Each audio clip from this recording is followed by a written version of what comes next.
Honorable Dunani, blessed morning to you, and a blessed morning now to my left.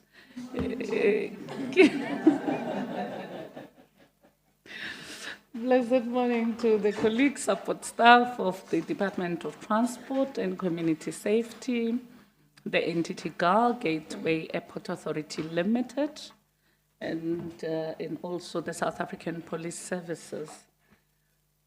Honorable, let me put a disclaimer there. I know you have not invited the South African Police Services, but Chair of GAAL, Bumsita, South African Police Services, the provincial commissioner that has been with us for the previous term of administration in the province is going home. And the mistake that we do as people is not to allow people to write their own successes. The provincial commissioner has been invited to this meeting to tell the people of the province the good work, the challenges that her and her team, the men and women in blue, the achievements, they should say those achievements themselves. Because if somebody else comes in with a Limpopo that is on an upward trajectory, we do not want others to blow a trumpet that does not belong to them. So it's only fair that we allow the provincial commissioner that we have worked with so well. You have worked with, as a department directly, Department of Transport and Community Safety. We have also worked with them as the eyes and ears of the people of this province so well. So why don't we give them space and time to really write their own stories themselves? If the author is my own self writing my own story, I don't need to get a data collection instrument from anybody. I'll be telling my own story.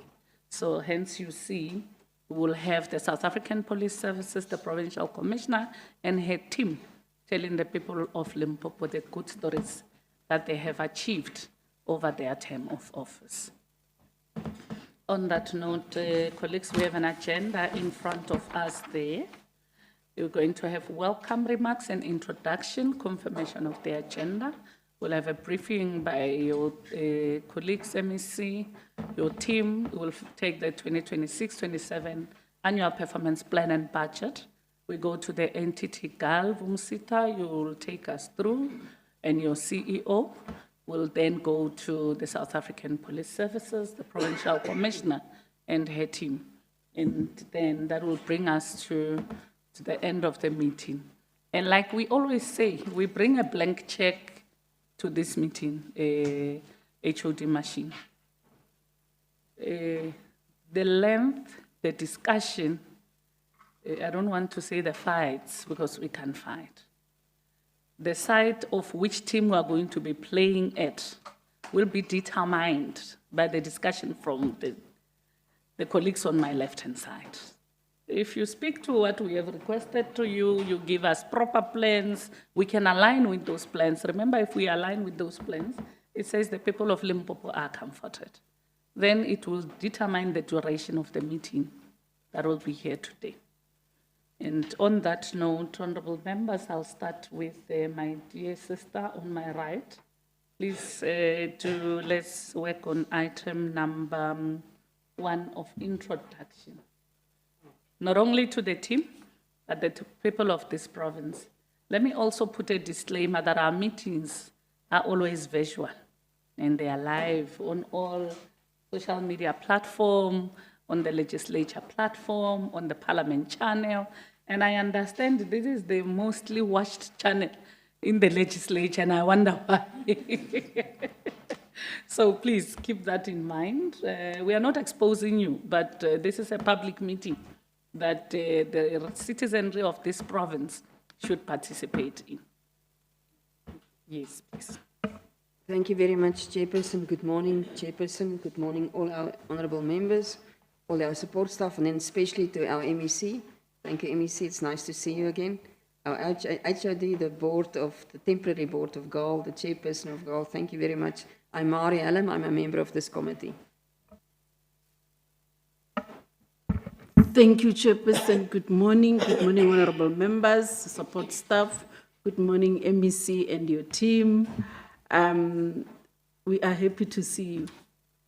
And thank you always for the positive response when the portfolio committee calls. My name is Christina Mohali, a member of this portfolio committee. Thank you, Chairperson, and good morning, everyone. Dimacharon, I'm Dauran Nenguta, member of this portfolio committee. Thank you. Thank you. Good morning, everyone, and Hozo Africa. My name is Mazubani Jamsotuma. I'm the member of this committee. Thank you very much. Thanks very much, Chair. Greetings, honorable members, officers in uniform, the MEC, HOD, CEO, board members. My name remains Bongani Nkonya. Thanks, Chair. Rashili, Chair, Showeta MEC, HOD, CO, board members, honorable members, and everyone here. Vito Baloi Dunan, member of this portfolio committee. Board members, may we kindly now take the support staff. Good morning. My name is Mapula Sokhota, Committee Coordinator. Good morning. My name is Maputi Morudi, Assistant Committee Coordinator. Good morning. My name is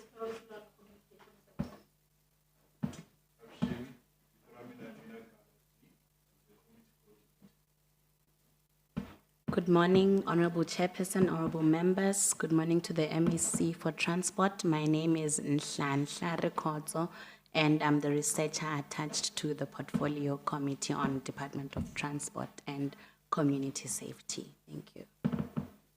Good morning, Honorable Chairperson, Honorable Members, Honorable MEC and your entourage, support staff from the Limpopo Legislature. I'm Timela Mulej Elizabeth, the General Manager responsible for state services. Thank you. Good morning, everyone. My name is Kathy Mamabolo, the legal advisor for the committee. Good morning, Mawarani Civil Communication Services. Papa, Lina Lakai Rachel Steiner on UAT support staff. Good morning. My name is Jason Kota, ICT Services. Thank you.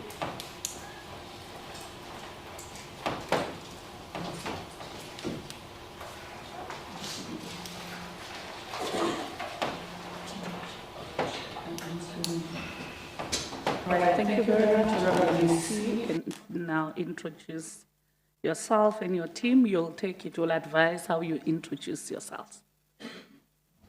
Thanks, Chairperson. Let me take this opportunity to greet you and your team of honorable members, staff from the legislature, my team led by the HOD, GAAL led by the interim chairperson, and all the officials from both GAAL and Transport. My name is Matia Susan Violet, the MEC for Transport and Community Safety. I will allow each one of them to introduce himself or herself. Thanks, Chairperson. Thank you very much. Good morning, Honorable Chair, members, MEC, the Chairperson of the GAAL Board, to the CEO, colleagues.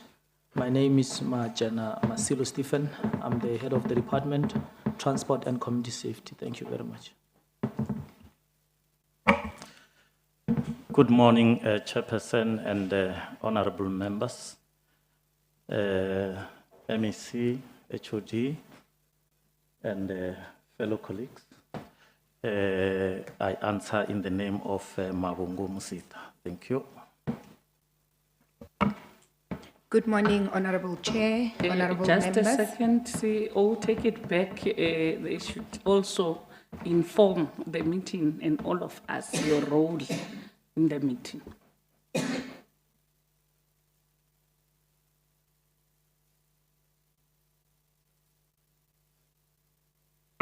Thank you very much, Chair. I have been requested to, in the meantime, lead a GAAL board. Thank you. That is the chairperson, interim chair of the board of GAAL. Thank you. Properly should be captured properly as that. Thank you. Good morning, Honorable Chair, honorable members. Morning to our MEC, HOD, Chairperson of the board and board members, colleagues. My name is Mohadi Matli and I'm the CEO for GAAL. Good morning, Chairperson, honorable members, MEC, HOD, Chairperson of the board, and then the CEO for GAAL. I'm Kawana Tinyiko, the acting CFO of Transport and Community Safety. Thank you. Good morning, Honorable Chair, honorable members, Honorable MEC, HOD, GAAL Board, Interim Chairperson, the CEO, and colleagues.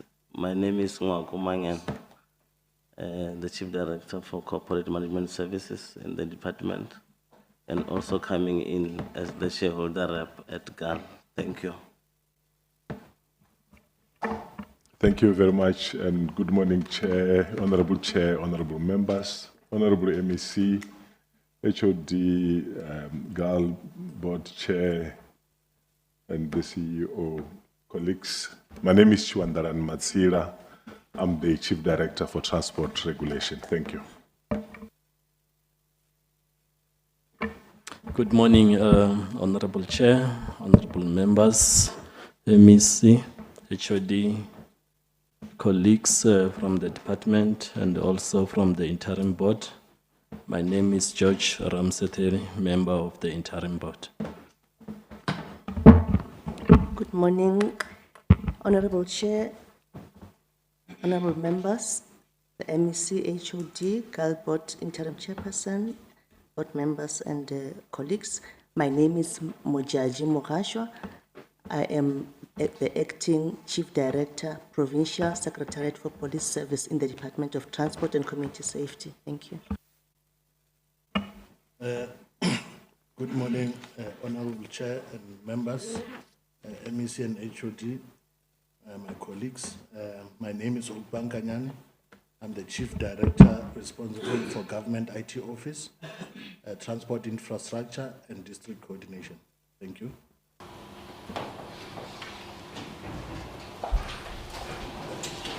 Good morning, Chairperson, honorable members, MEC. My name is Chibizima Tobo. I'm the member of interim board of GAAL.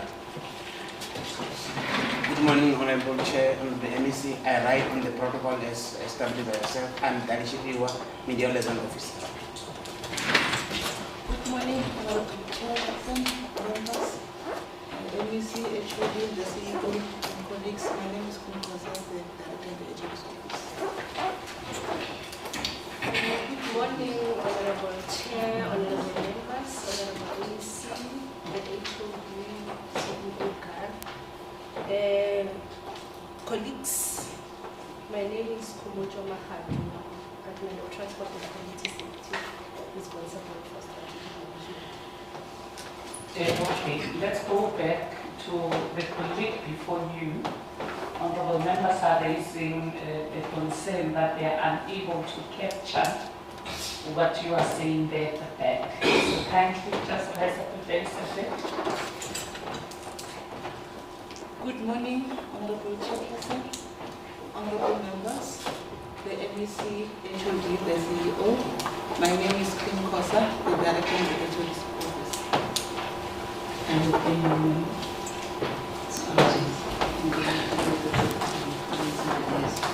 Good morning, honorable Chair, honorable members, MEC, HOD, and interim board represented by the Chair and colleagues. My name is Fabi Sebola, Company Secretary for GAAL. Good morning, Chair. Good morning, members. My CEO, my MEC, CEO in the board, and my colleagues. My name is Sephora Mukupa. I'm the Senior Manager of Commercial Services at GAAL. Good Good morning, Chairperson, committee members, MEC, HOD, GAAL Board, CEO, colleagues. My name is Musili Ruhili, Senior Manager Operations, GAAL. Good morning, Honorable Chair and members. My name is Kalisa Makamo. I'm the Performance Information Officer at GAAL. Good morning, everyone. My name is Marita Kru. I am part of the GAAL team, Senior Manager HR. Thank you, Chair. Good morning, everyone. My name is Chikombe Njoki. I am the Acting Director of Public Transport Services in the Department of Transport and Community I'm Member Chairperson, the MEC of Protocol is observed. Kalina Gate, Haboma Hamani, MEC support. Thank you.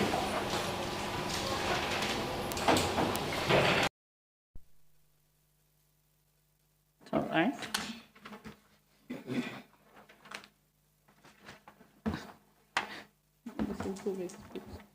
Chairperson. Yes, MEC. We are still waiting for the Provincial Commissioner and a team that are on their way coming. Thank you very much, MEC. That is adequately noted. And before we go to the briefings, colleagues, why I would need all of us introducing ourselves, particularly your team, MEC, is that for the longest time, we had challenges of getting members of the board here, all of them. If today 2 is here, in another meeting we only have 1 or 2 people. So if we are able to show the people of this province that we are moving on an upward trajectory, a trajectory where we have a board chair in every of our meetings, including your board members, it will give us hope that the time that the MEC has given us and the people of this province, that things will change, definitely, because things should be done. We can't keep on doing things the same way that we've been doing before. So you'll pardon me, colleagues. I know some of you already say, here is that meeting. Must know that we are not here for anybody, but the people of this province. And if accountability is what is going to make us and make this province to shine, get Gateway Airport Authority Limited back in the Limpopo skies, we ought to hold ourselves accountable. Does not matter. We don't need to be friends. What brings us together is the survival of this province, is for us to show the rest of the country, the rest of Africa and the world, that in Limpopo there are great men and women that are really prepared to change their lives. How do we do that? We do that through transport. Well, we make sure that their roads are safe. We do that through community safety. That's why we are inviting the police. And we do that with integrity and living up to the expectation of why are we saving the people of this province.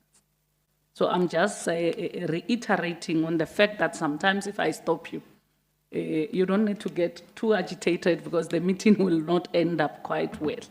I've seen some of the colleagues, if they come here, hey, say, yours, that transport portfolio committee. But we are not doing this job for ourselves. Hence, Charlotte Matleke says, live the spirit of self. And if you are to rise up, bring somebody with you. And that is the barometer that we are setting for this meeting. Colleagues will determine the length and the discussion of the meeting. Honorable, let me see.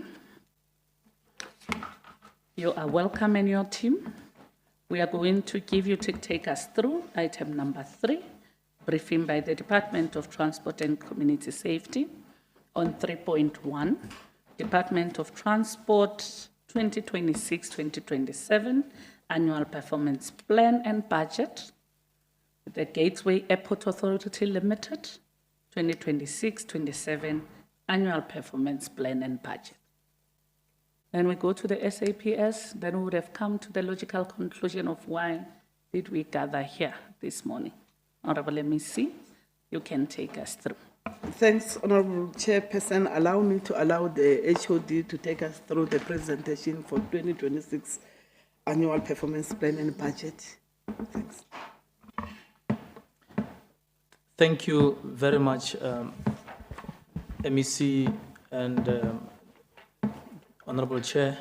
Yes, we are appearing before the Portfolio Committee on Transport and Community Safety just to outline how the 2026-2027 plans are, especially when you look at the level at which our plans seek to support service delivery, to improve how we are actually ensuring that our citizens are able to really receive our services, and together with the budget that supports those particular plans. In the main, Chairperson, our APP will then look into core business, but as well as support functions that would then really ensure that the core is able to advance the service delivery endeavors. In terms of our outline, in terms of our presentation, you can look at it there to say, following our APP framework that is standard, we'll talk about measuring our performance. We'll then go into output indicators. We will then shortly explain the planned performance. We'll look into all 4 programs. Just to say, program 1 is administration, 2 is transport operations, and 3, transport regulation, and the last one being Provincial Secretariat for Police Service. As I've indicated just slightly, we felt we needed to just, as a touch and go chairperson, indicate what these programs are. Obviously, number 1, as I've indicated, program 1, administration, which looks mainly provision, or its purpose is to provide the department with management and administrative, strategic, financial, and corporate support services.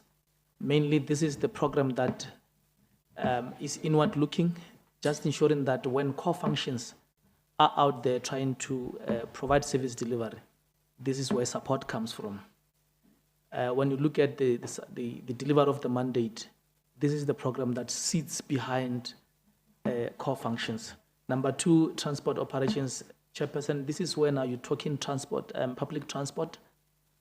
This is where you're talking issues around your subsidy buses, the taxi businesses, but also just looking in issues, or looking at issues of integrated transport system that we seek to have in the province. And transport regulation is everything law enforcement, it's everything road safety, and you then look at it to say this is where issues around the registration of vehicles, the renewal of the vehicle licenses, the testing of vehicles, also as well as your drivers and learners licenses. This is the program that really carries what normally would say is the entry requirement for young people to then start to look for employment, which is a driver's license. Now, the 4th program, Chairperson, looks at monitoring of police conduct. Those that may not be aware, when there are challenges relating to the police conduct, we do have a role to play in there through Provincial Secretariat for Police Service. The police service delivery, we're looking at that at the level of just to say, are police stations operating properly? Do they have the necessary resources? And we're looking at your crime prevention initiatives through this program. Our community safety forums are hinged from this particular program. This is where our MEC is able to engage on the matter of policing, on the issues around crime and policing in the province, because you remember that SAPS is basically a national mandate, but from the province, this is where the MEC is able to interact with SAPS through this program. Now, as I go straight into the output indicators, Chairperson, and I'm going to be very quick on them. From administration as a program 1, we have both annual and quarterly targets in one table.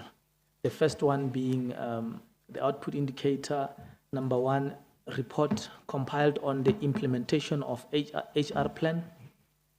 This is an annual target and it is expected to be done in Q1, primarily because when you plan in Q1 and the other quarters should be about implementation.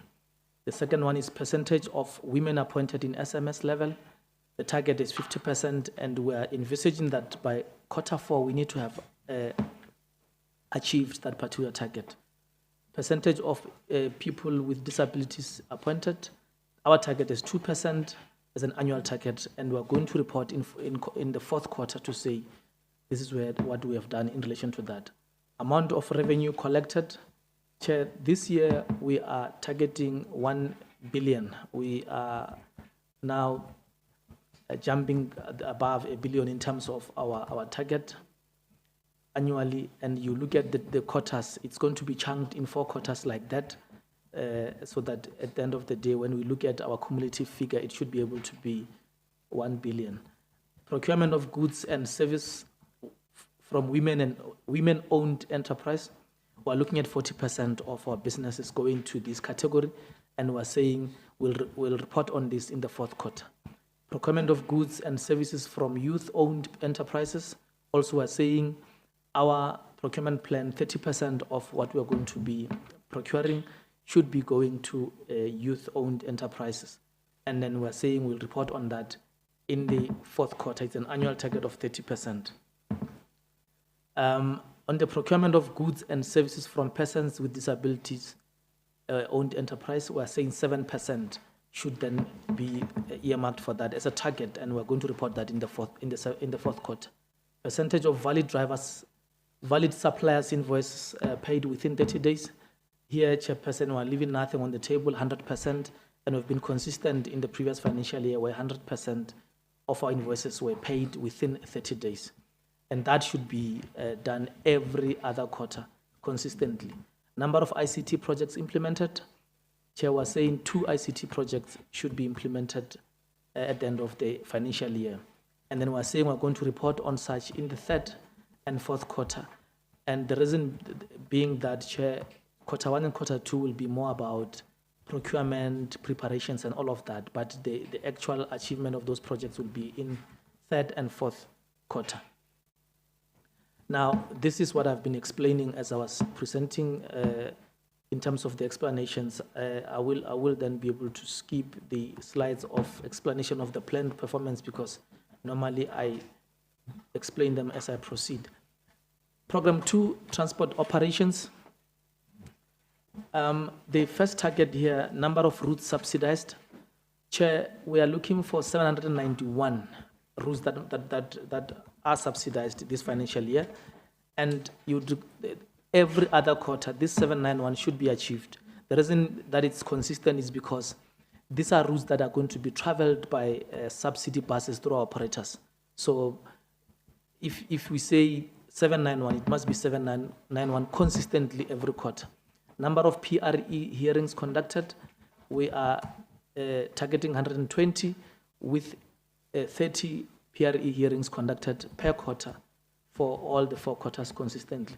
Number of subsidized trips monitored, we're looking to monitor 67,000 trips, Chairperson. This is when we're putting means and ways to ensure that these buses are able to travel, they're able to ferry passengers on time, but also that they are route-worthy and all of that. So every quarter has got its own number so that when you combine them, they should be 67,000. Number of integrated transport plans completed, we are saying annually, or the annual target, we are targeting 2, and they should be finalized by the end of Q4. The other 3 quarters, it's about procurement and allowing the service providers to actually do the work. And we're saying the final product should then be on our tables in Q4. In terms of our explanation, just to indicate, Chair, that this year from last year, we do have 9 negotiated contracts that are seeking to ensure that our commuters are able to access affordable public transport services.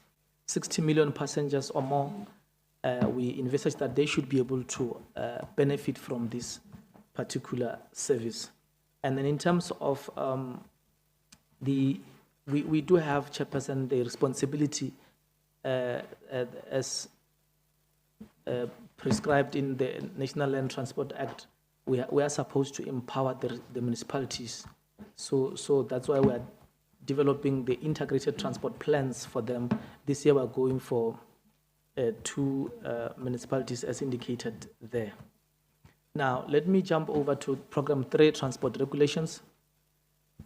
The output indicator number 1 is percentage of road fatalities reduced.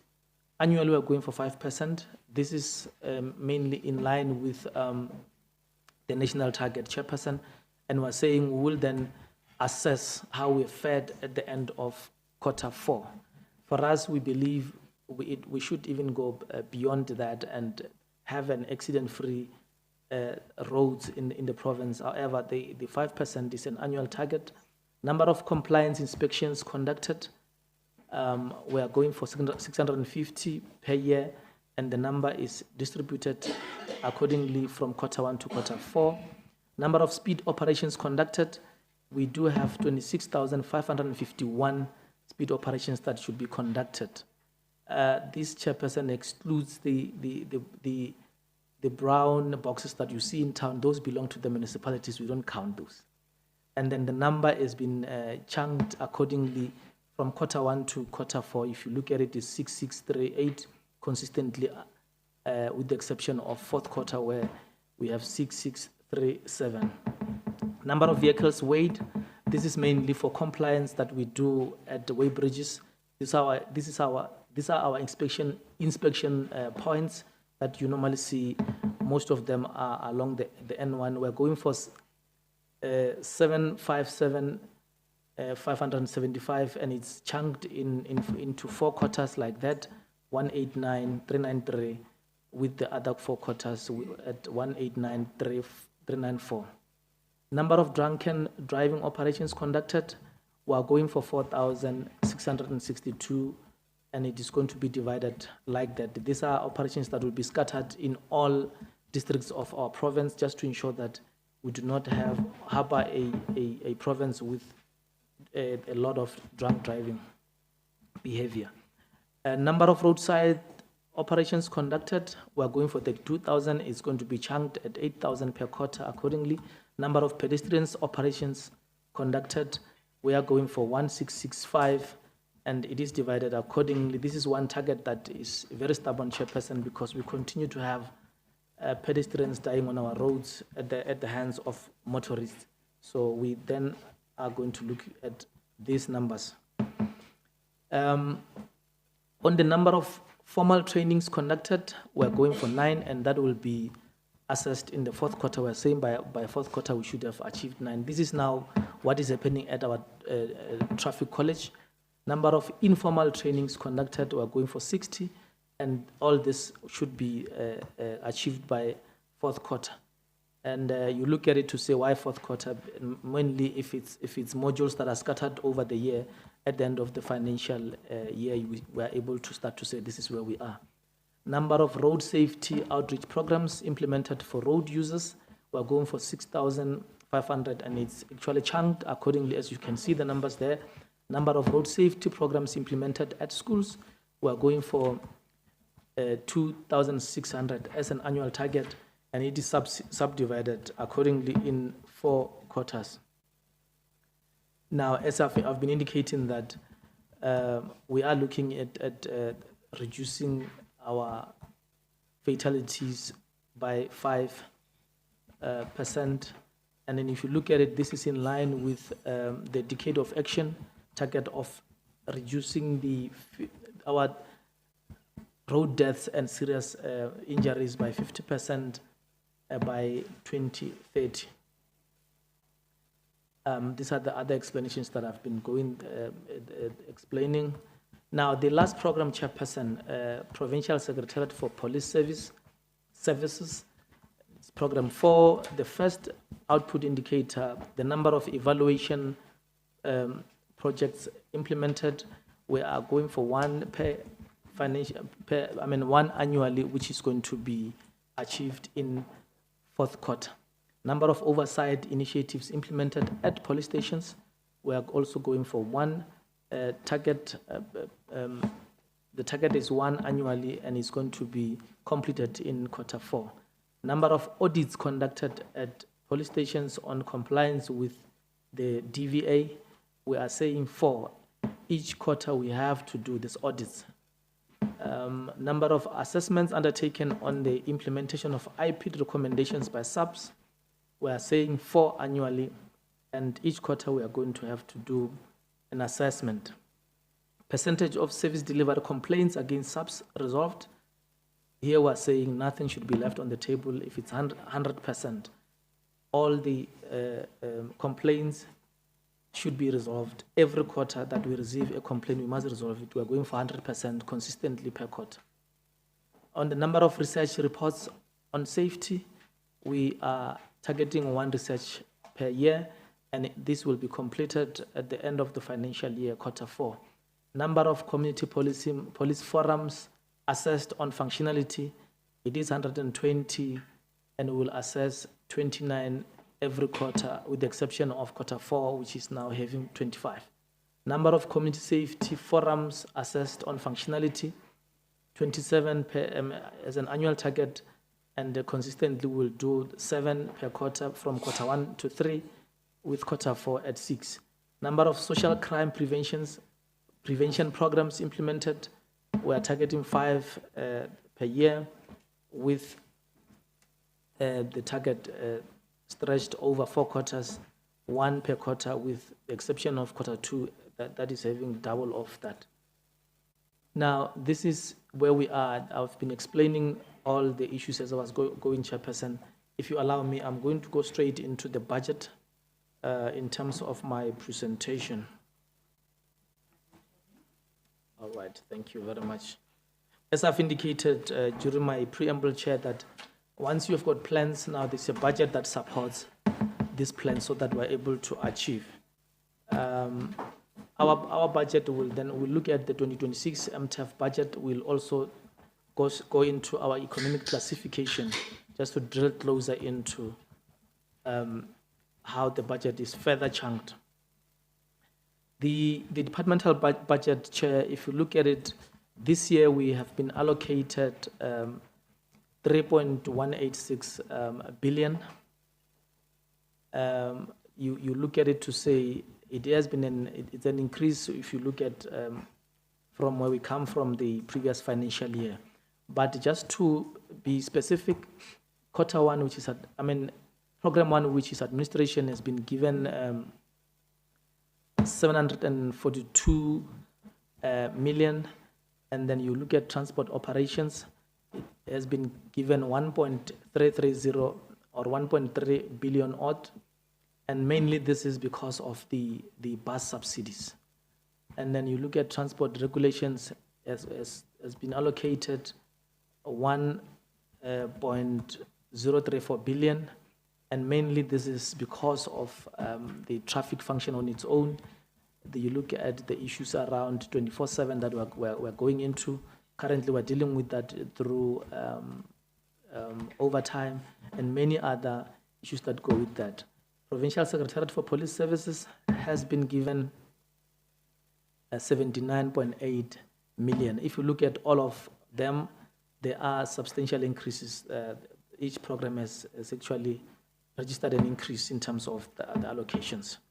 Now, if I go into the economic classifications, you look at our compensation of employees takes 1.334 billion, and goods and services take 580 million. And then you go look at the further chunking of that, you are building and other fixed structures that has got 80 million, and then you've got machinery and equipment at 113 million. Just like that, your households, your departmental agencies and accounts, all of that now shows that each has been given its own allocation from transfers and subsidies and payments of capital assets. The total then shows that we do have 3.186 billion. Now we've been just explaining that if you look at our personnel growth year on year by 5.4% in 2026-27. The other years, obviously, you're looking at 11.2 and 7.4 respectively. And then this growth will cater mainly our 154 appointments of our new traffic officers that at the college. It is now a guaranteed fact that when they pass out in December, we are going to appoint them as full-time officers so that they can actually assist us with our endeavor to have our 24/7 shift system implemented.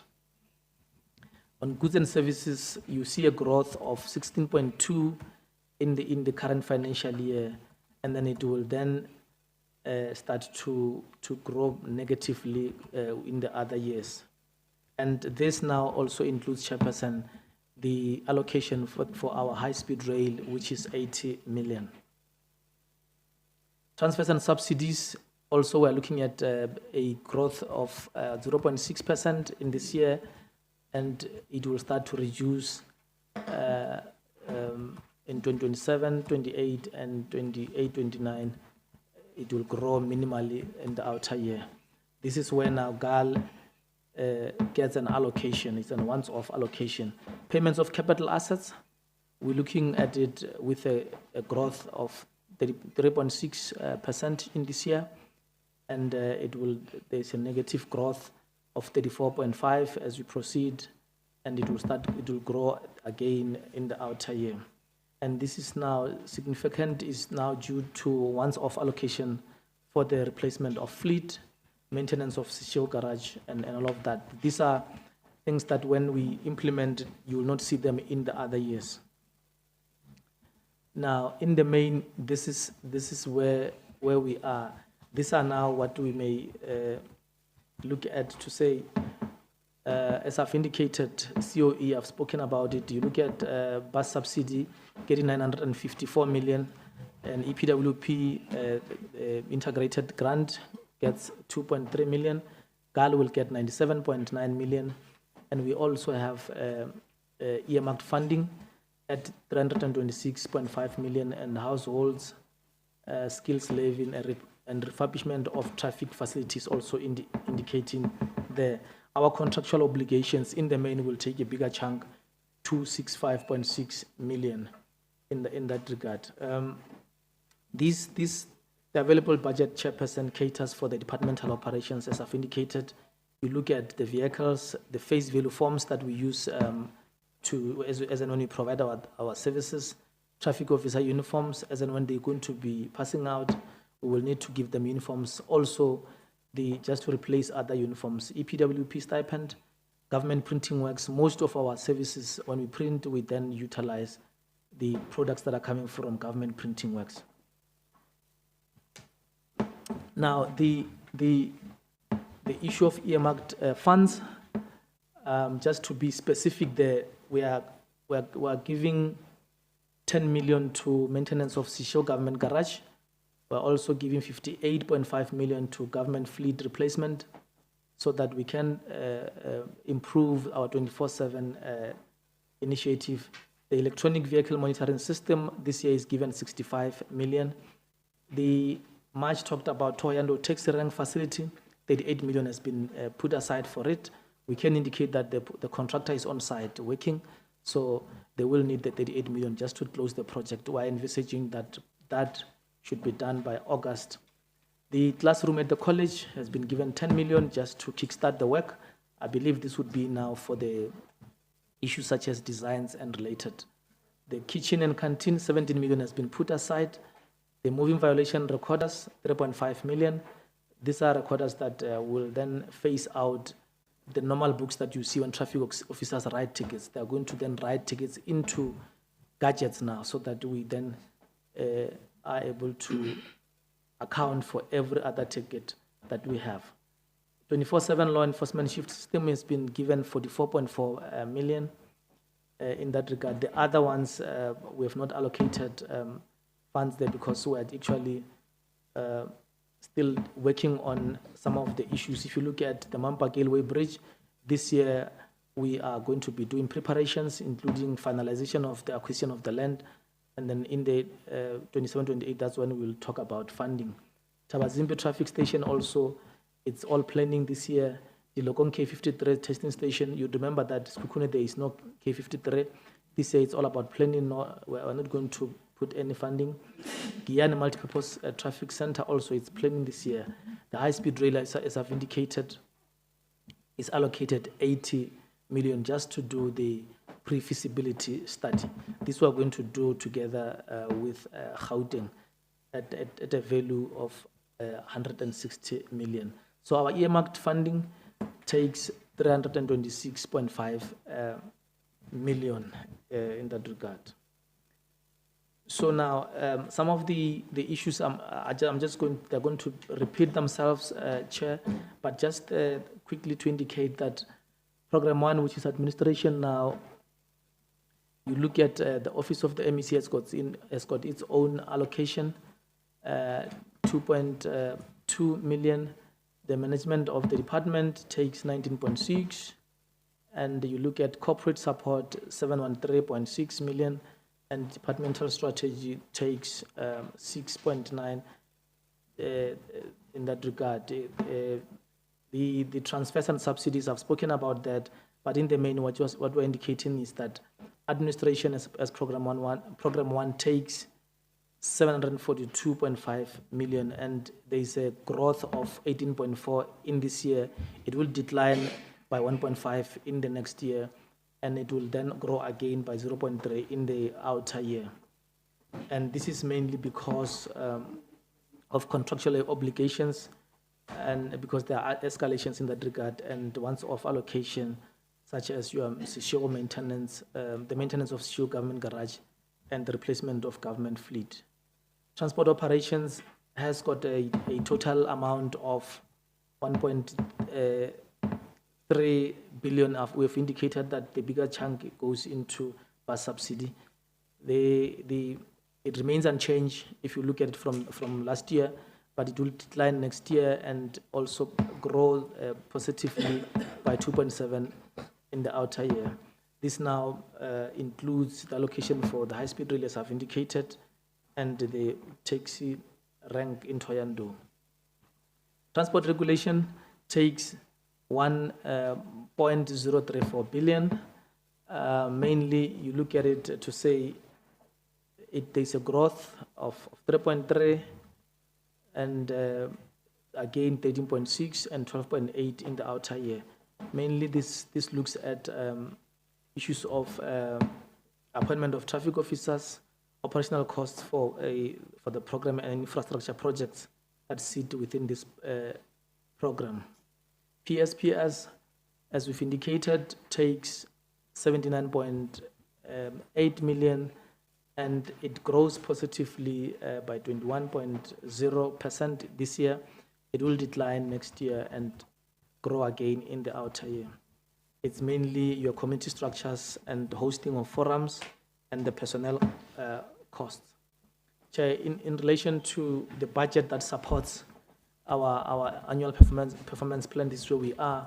In the main, what we are saying is the department this year has actually been allocated a budget of 3.186 billion. Thank you very much.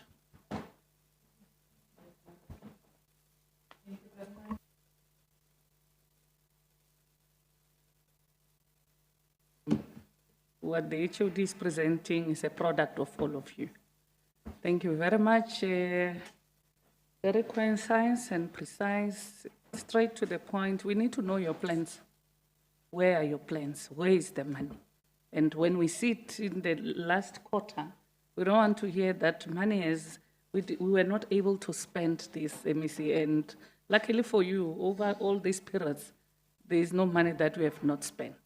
That belongs to the people of this province.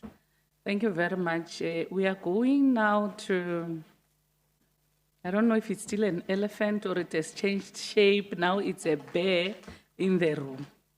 Vumsita, our plea and our frustrations over time, MEC, you know.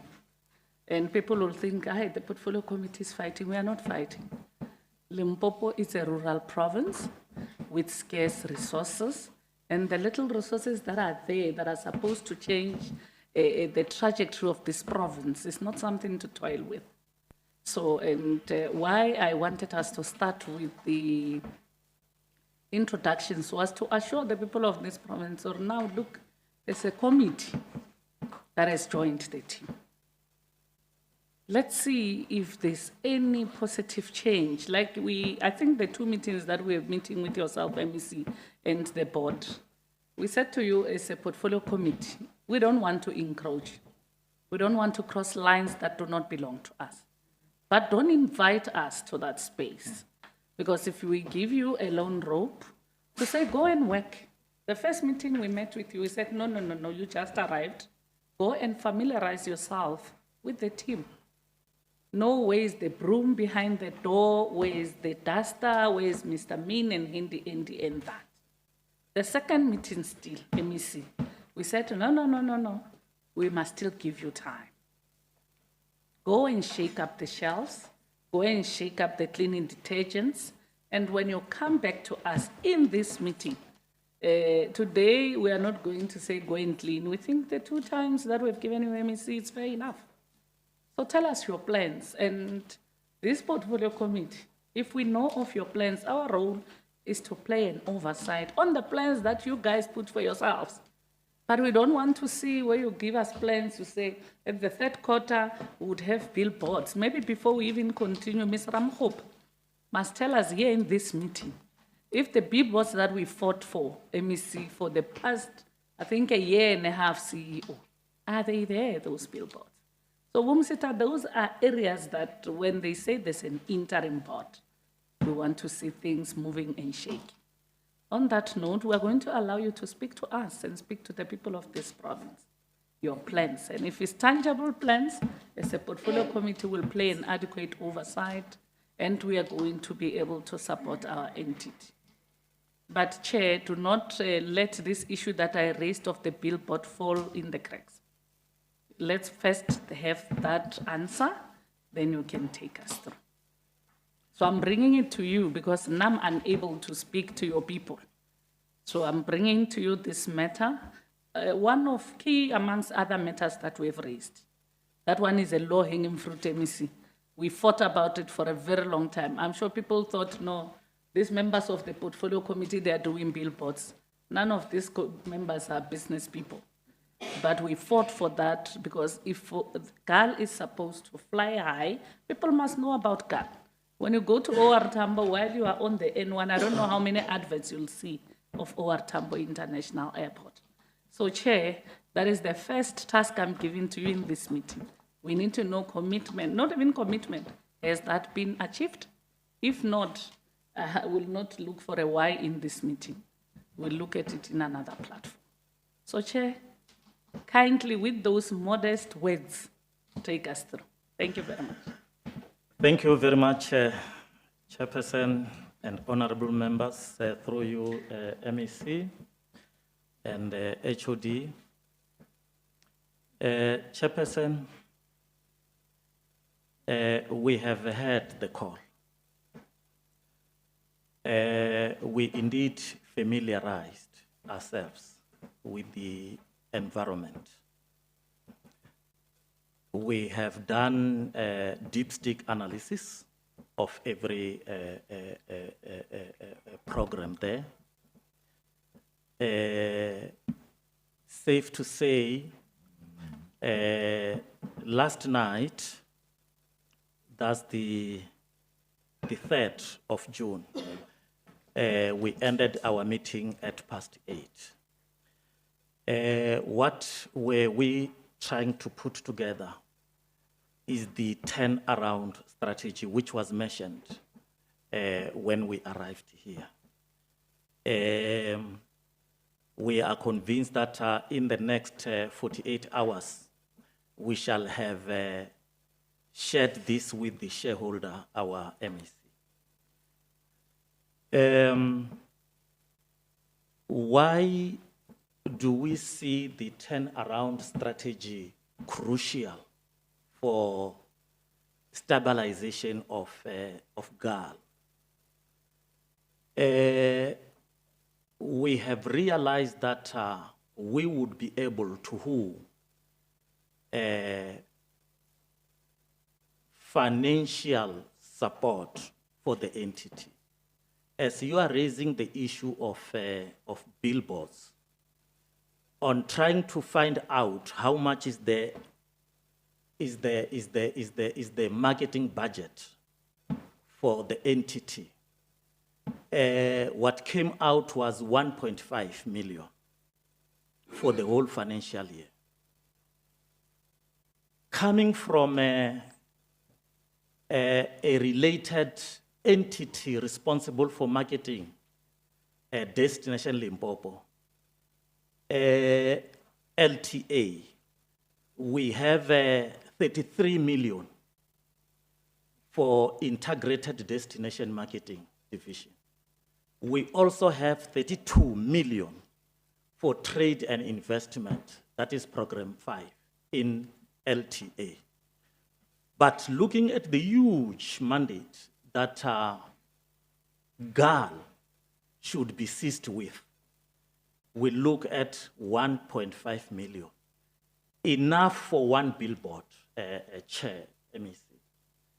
So, hence, we are putting together the turnaround strategy, because wherever we go, when we go to the MEC, MEC must be able to say, convince me why you need more money.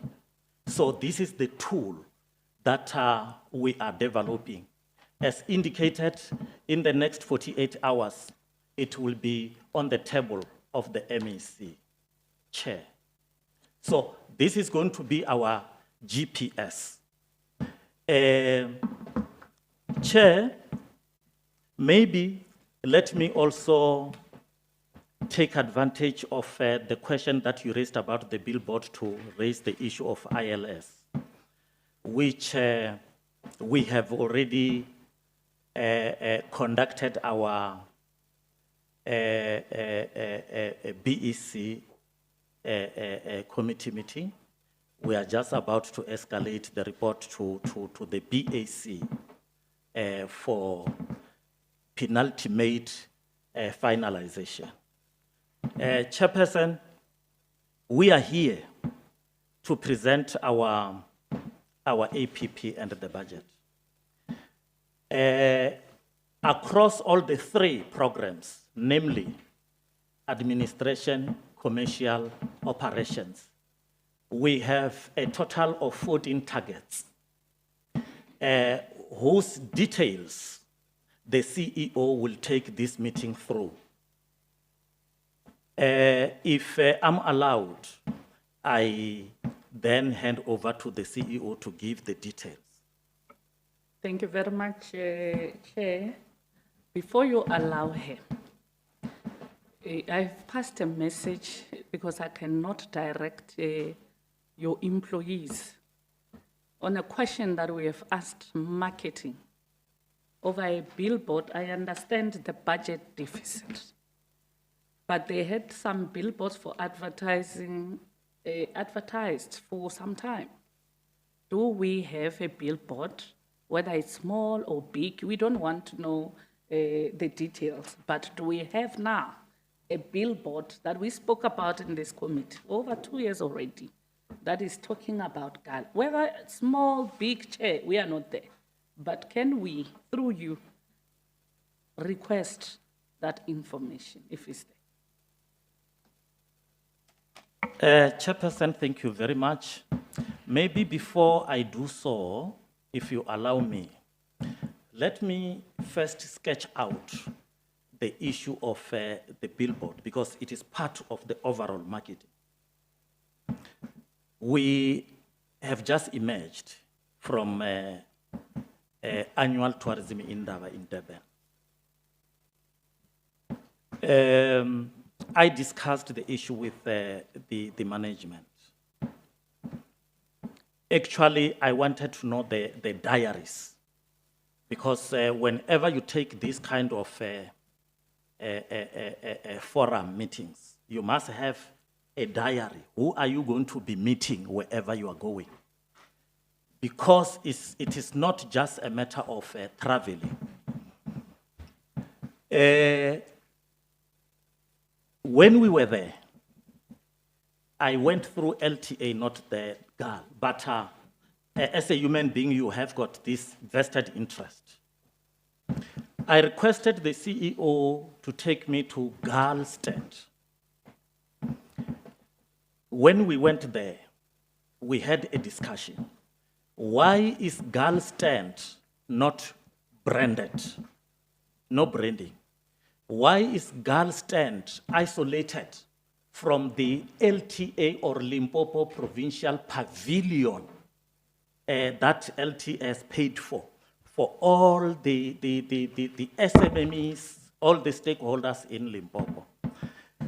The issue was about the budget.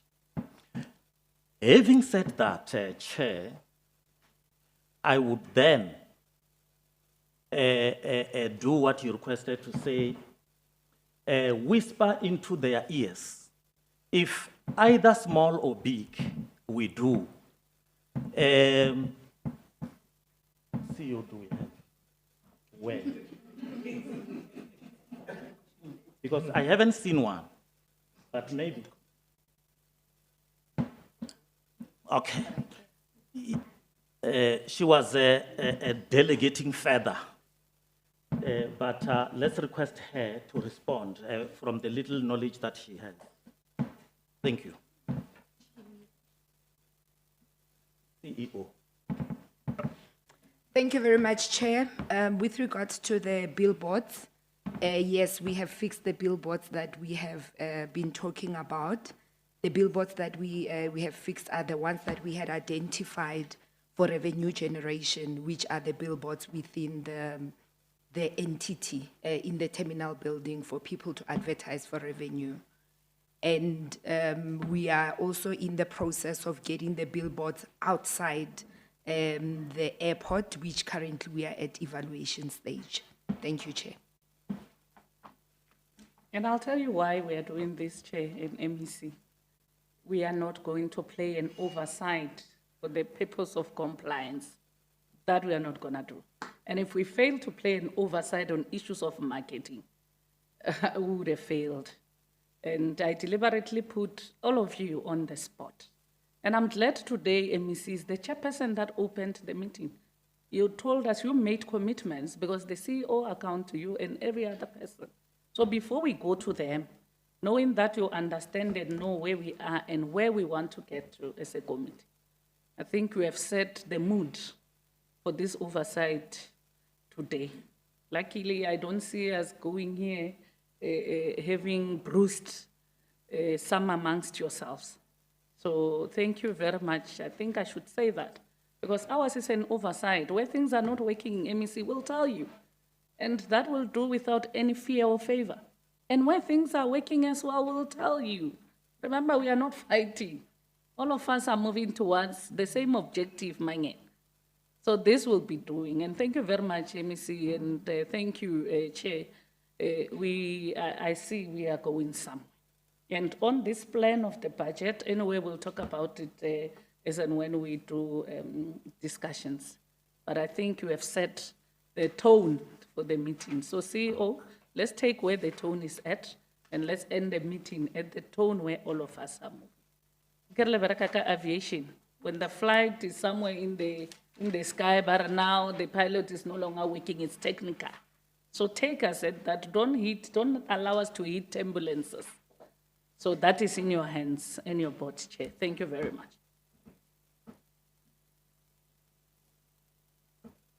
Thank you, Chair. I'm going to continue to give report on the APP for 2026-2027. financial year. Chair, one of the learnings that we took from the committee in the previous 2 financial years is that when we set target, we must set targets that are within our reach and that we have control over. So when we did the new APP, that's exactly what we did, so that we set achievable targets. As the chair already mentioned, our first program is administration, which manages finance, human resources management, governance, ICT, and these are the departments that provide support to core business. In this program, we've got 4 indicators.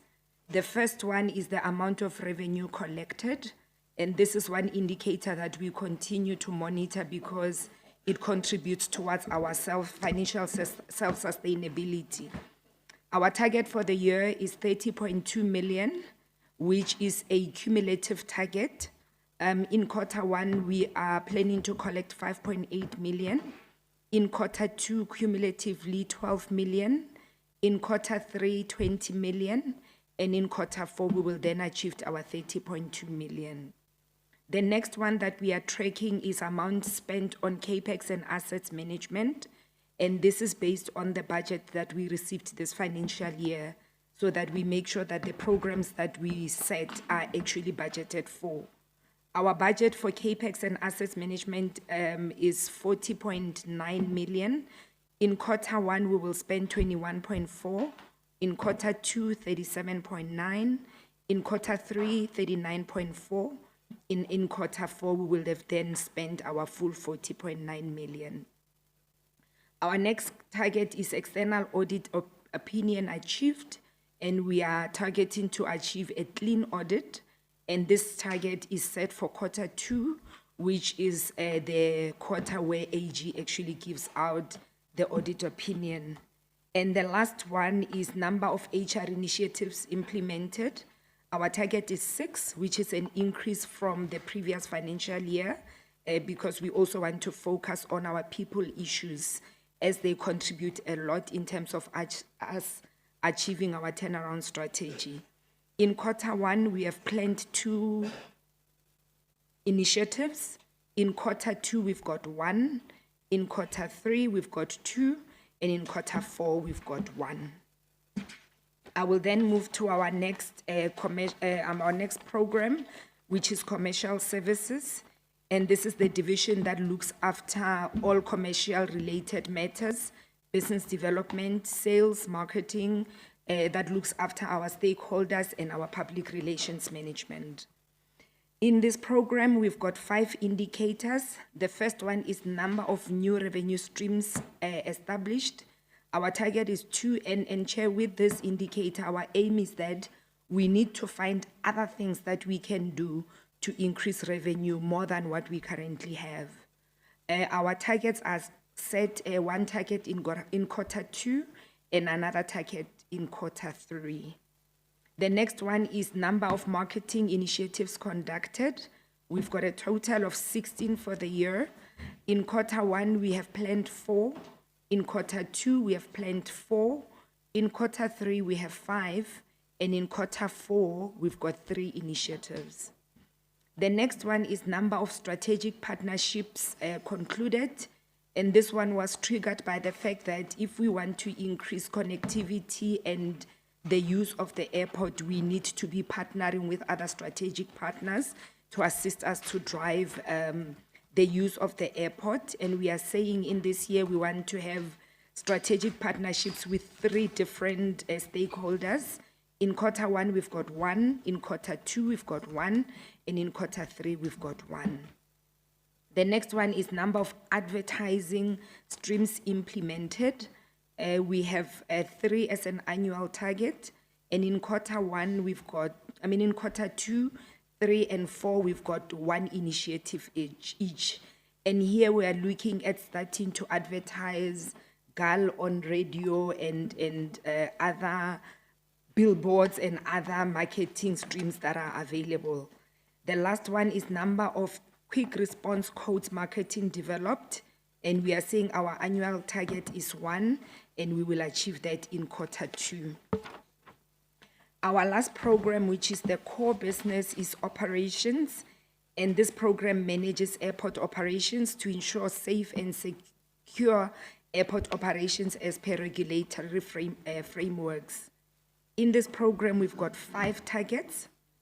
The first one is number of months that the aerodrome license is maintained at CAT 7. And we are saying the target is 12 months, which means each quarter for all 3 months in a quarter, we must retain our license. The next one is the maintenance plan reviewed. And this is something that we do on an annual basis to make sure that we do maintenance before it becomes into findings, but also maintain to make sure that the operations are safe. So we will have 1 maintenance plan reviewed in Q1. Our next one is maintenance plan implemented for both equipment and infrastructure. The target is that we need to achieve 100% of our maintenance plan. So in the maintenance plan, there are different programs or maintenance programs, I think they are called, that are supposed to be implemented. And we are saying by the end of Q1, we need to have achieved 22% of this plan. In Q2, 48, Q3, 74, and by the 4th quarter, we need to have implemented everything at 100%. The next one is number of quality assurance audit conducted. The target is 8, and in each quarter, we will have 2 audits. And the purpose for this one is so that we self-audit and self-correct before we are audited by the regulator. The last one is number of mandatory and compliance training courses implemented. And the reason why this stands alone away from human resources is because it's got an impact on our license. And the annual target is 20. In Q1, we've got 7 courses. In Q2, 6. In Q3, 4. And in Q4, we've got 3. I will then move to our budget. Our budget for 2026-2027, the government grant that has been allocated to us for this year, as indicated by the HOD as well, it's 97.9 million. We have identified different revenue streams that we will be collecting our own revenue. And without going into each item, for our aeronautical revenue, the core, we are looking at 10 million. Our aeronautical revenue other, which is mostly on the fuel, it's 65 million, and our non-aeronautical is 20.1. So outside the 97.9 revenue, or rather grant, our target is 30.2 million that we are saying we will generate from our own revenue as GAAL. And this is a growth from the 24 that we have budgeted from last year. In terms of our expenditure, we have a drop in terms of the grant that we received last year. And this year, we don't have any new money except for CAPEX for the runway and the electrical infrastructure. So majority of our OPEX is on maintenance and servicing of existing contracts. In terms of our operating expenditures, we are looking at spending 87.2 million, and our CAPEX is at 40.9 million. And in terms of what we are getting for CAPEX, those are the 2 projects that have been funded for this new financial year. Thank you. Thank you very much, our CEO.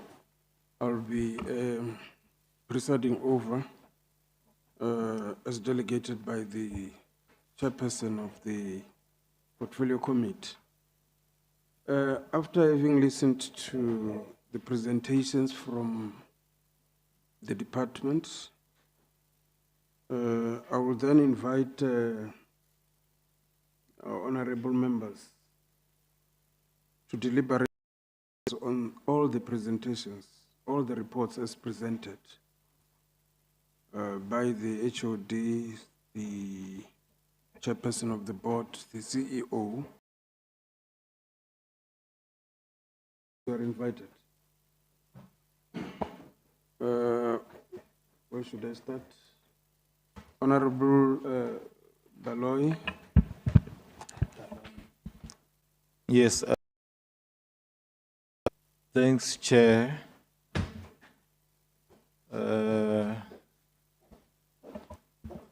I'll start with the department, of which is good looking at their target. But what I want to ask HOD always, especially in Loitirgat Road, what could be the problem? Is it the speed or there's no police there? Because it seems as most of these accidents are happening that side. What could be the problem? I understand an accident can happen, especially from Lotirhad to the tunnel. I think it's all the question that I wanted to ask. Another question, HOD, what is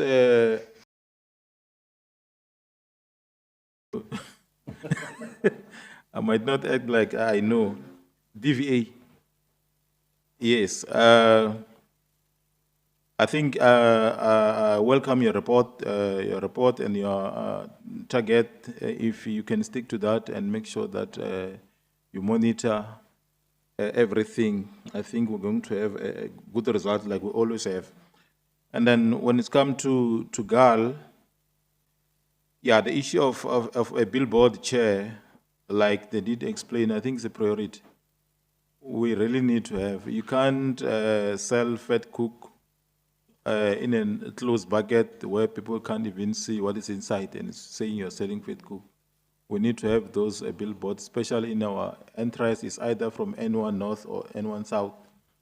And all these R81 and to make sure that our people in Limpopo know that this thing is there. It's not in their dream or they're just hearing.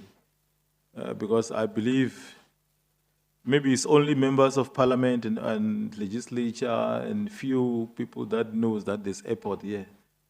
There are a lot of people who are able to buy those tickets and use the flight to Joburg and everywhere. So, but if they don't know, or even if they hear from someone, but you can't sometimes trust something that people are talking. So please make sure that you attend to that. I see that your target, the annual target for the revenue is 30.2 million.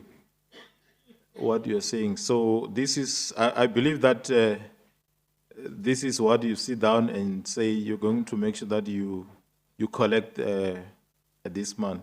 So we are not expecting to come here and hear stories because this is what you have said for yourself. Because if you set something for yourself, you must have a plan in place to make sure that you meet this target. So I think we cannot say much for now, but we're waiting up until to see that whatever you have been saying here is going to happen. Thanks, Chair. Thank you. Thank you. I forgot that I've been delegated. Honorable Nkonya. Yeah, thanks, Deputy Chair.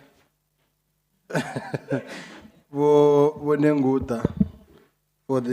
the time, and welcome back, Chair. My name is Bongani, still remains Bongani, HOD, and you encourage. I greet you once more, colleagues. Bomatsila, when I said officers in uniform, I saw you carry a skirt. No, relax.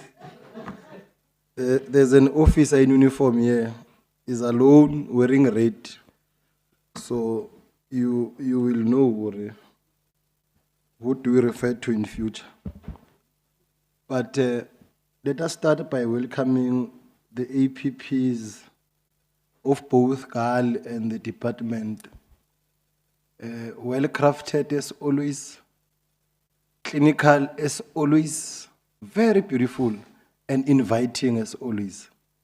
You can't compare the work of HOD Machana with anyone in the province. I don't know, I'm attending many committees, but when it comes to the Department of Transport and GAAL, when it comes to presentation of work, I believe that you are number one. I'm not sure if that's true. No. I always notice, MEC.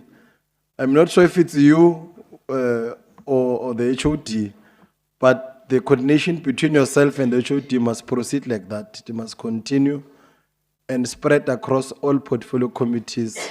I mean, before you were the HOD working, the MEC, you were the chairperson of the portfolio committee on education. Maybe that's why you got it, because you're working teachers there and principals. And then you taught the HOD. But of course, welcoming that, Chair, let me just make a preamble, which I always do whenever I start to debate or to make a point. First point is that this meeting is live. It's on YouTube. How you present yourself, how you respond to questions, it is not only limited to the people that are in this meeting. You must just, it's a preamble, you must be aware in case you thought or it's a private meeting. And by law, our meetings must be public. The public must have a bite on what we do on our daily operations as a legislature and of course as this committee. So even when I ask questions, some might say it's grandstanding, but it's not grandstanding. It's not playing in the gallery. It's just pure oversight. Because the people that voted us here are forever interested in what we do. And if you would know, time and again, I share the links for people to follow us. So it's just a preamble, an early warning to say, be careful. But today, the chairperson has instructed us as committee members, supported by myself as the whip for it. We must be gentle.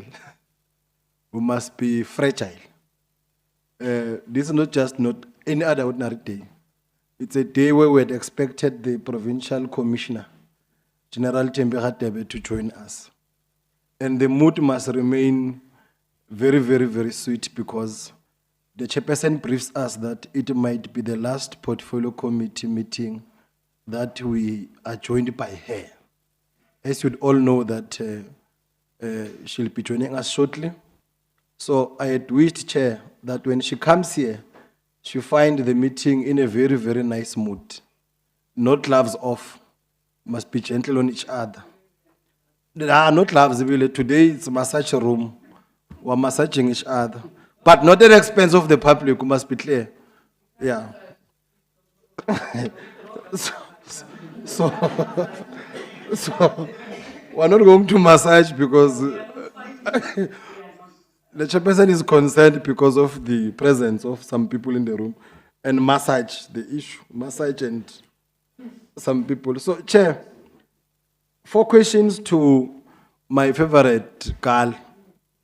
It's my favorite because it's a baby that we're trying to groom, or trying to build collectively. And when we came here, we were informed that GAAL is hell. There were problems and problems and problems. And us, together with the MEC, yourself, Setsamhadi, and the board that was here previously, were tried to rescue a situation that was seen as hell when we came in. And we've made some strides. We've made some strides, truth be told. Arafeli Matla will continue to pursue the cause until eventually we achieve what we wanted to achieve. But Chair, the first question will be, Chairperson of GAAL, and I'm very much concerned because I raise this every day, Chair. And maybe today we might have used this luxury of time to get to understand. Was GAAL properly classified as a 3D entity? That question must be coupled with an answer to a question already. As the interim board and the CEO, HOD, and yourself, Honorable MEC, The efforts that we're putting in together with the interim board, are they sufficient? Are we seeing progress? When we appoint the new board, when they take over the new board, will they inherit GAAL on a positive note, upward nyana, trajectory nyana, or matters will be worse when they come in? The last question is, when the interim board was introduced to us, there was another interim chair. And today there's another interim chair. So today's chairperson is an interim chairperson, succeeding an interim chairperson of an interim committee, interimly. Chairperson, there is, where I study, we're using one company called Skytrax. It's called Skytrax. Trax is in X at the end. Skytrax, it's a galnyana of some sort, or airport South Africa of some sort, but it's based in Singapore. So Skytrax, basically, what we're told, they inherited an airline, Singapore Airways, that was off to the shores. It was in the ground.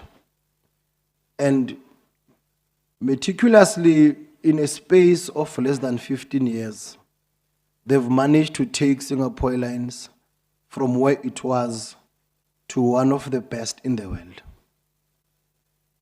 Information, no question. Information. Google or do research. On the Department of Transport, Chairperson, I am very much happy with your work of administration, your clerks there. I'm very much happy with your buses. I'm very much happy with your traffic officers. My issue, Chairperson, and the issue is not for today, for you to respond, HOD and MEC. It's for you to take your notepad and write, so that in the near future, when you return to this very same platform, you are able to respond, or the chairperson will guide. In history, there was a department called the Department of Community Safety and Liaison. At some point, one said that in Limpopo. The Department of Community Safety and Liaison had the SAPS included in it. I am not sure, and I can't remember because that time I was not yet a traffic officer, as to whether Ntate Matsila were part of that department. But there was such an arrangement, separate from roads and transport of that time.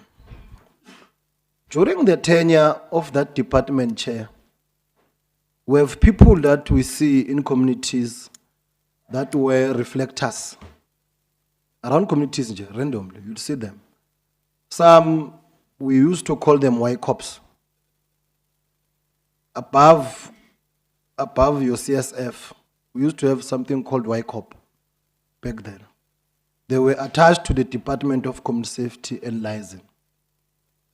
Time and again, we would used to have your people, MEC, coming, because at that time I was still working CPF. Would have your people time and again. In fact, it would happen on a monthly basis, coming to us to assess us as CPFs of that time, giving us trainings time and again, encouraging participation of members of the community in policing structures. It used to happen then. I am not sure, you will clarify me, of the whole chunk, 100% of your budget as a department, it's 2.6% that you are giving to what now is called Provincial Secretariat for Police or something, no? That's the one, a program 4 car. Now, I want to understand, transition from community safety and liaison to provincial secretariat, the transition phase. How did we move from such, or what was a big department to a smaller nyana, back corner nyana, office nyana arrangement? Where are the people that used to work there? Were they placed somewhere? If future permits, Chair, can we be made to understand the organizational structure of your provincial secretariat for police? Because above your targets that are saying 122 CPFs will be assessed per year, I want to understand the relationship between one CPF and one police station, because things change. I want to understand now the setup. If you are saying 122 CPFs, is it per police station, per village, per clustering, or so on? But equally give us an understanding of one community safety forum and versus one municipal jurisdiction or one police station. Or just align them to say this one is aligned to a police station, this one is aligned to a municipal boundary, or this one is aligned to a village or a group of villages, or so on and so forth. But also, if we can understand, when we take the 2.6% budget and put it in that program 4, where does it go to, except your targets? Because I, for one thing, worry, I'm not sure who sets these targets. Are they national or it's us who set them? But I, for one thing, worry, we have little to achieve with these targets. We have very much little to achieve with this budget. But it's a discussion for another day. It will help us to understand the provincial secretariat better. For today, Chairperson, for today, ke khomela mo, ke leboga nako, ke leboga sebaka, thobela ke yona.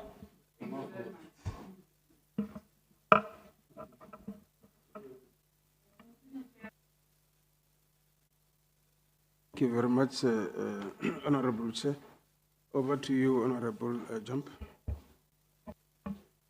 Good morning, everyone. Once again, my name still remains Matubani Jamsubutuma.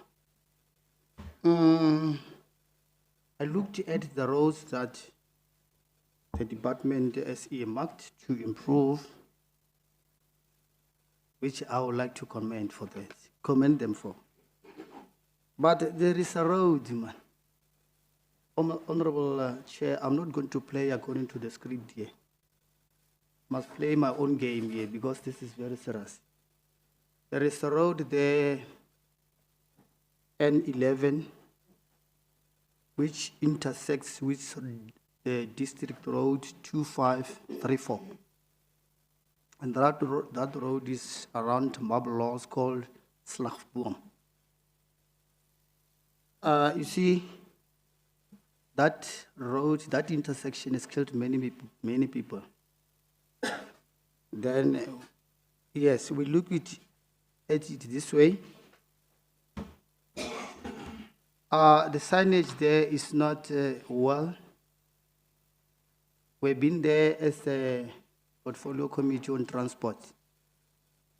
And it appeared as well on the legislature. What's that one? News, a program, something like that. So I hope that, let me just to get what's happening there. It was on the 8th of April, 2026. A very serious accident happened there during the presence of the Oversight Committee on Transport. So the media statement was released. Hopefully it has reached your table there or your office. Now, I would like to suggest this way, because you're going to meet a test. Remember, road safety is not a privilege. It is a fundamental right. And further that, when you look at that place, it is not merely an infrastructure issue. It is a matter of public safety, governance, accountability, and the political will which must be shown by this Department of Transport. Because now I looked at your presentation, we've got the R71, R81, RN1, R521, but that one, it looks like it's not one of your priorities. I'm not going to give you instruction, but I'll plead with you that that one, it should also fall within this bracket. The sooner, the better. I'm done with the road. Let me check this one of GAAL. You see, when we talk about advertising, I'm still waiting for you to advertise this to the legislature. Because the legislature, yes, the legislature is not talking about using GAAL. So now from this, where I'm sitting, I think you have to make advertise this and promote this through the legislature. The next time there are trips, I'll be happy to see the legislature people taking this aircraft. From GAAL. Thank you very much. That's my submission. Thank you, Honorable Sputuma, for the submission and the inputs, as well as questions that you posed to the department. Let me start by appreciating the sterling work being done by the law enforcement agencies, the South African Police Services, our BMA, our military, more especially at the border gate at Bedbridge. Recently, you managed to intercept, a truck full of drugs from Malawi, and you are able to intercept buses that are, transporting undocumented people from other African states into South Africa. The work that you are doing is very much appreciated.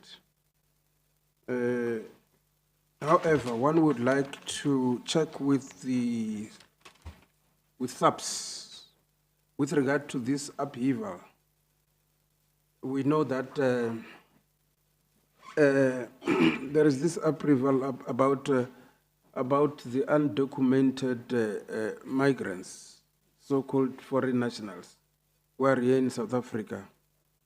And there are certain structures, organized structures, that are trying to manage the influx of these undocumented people into our country.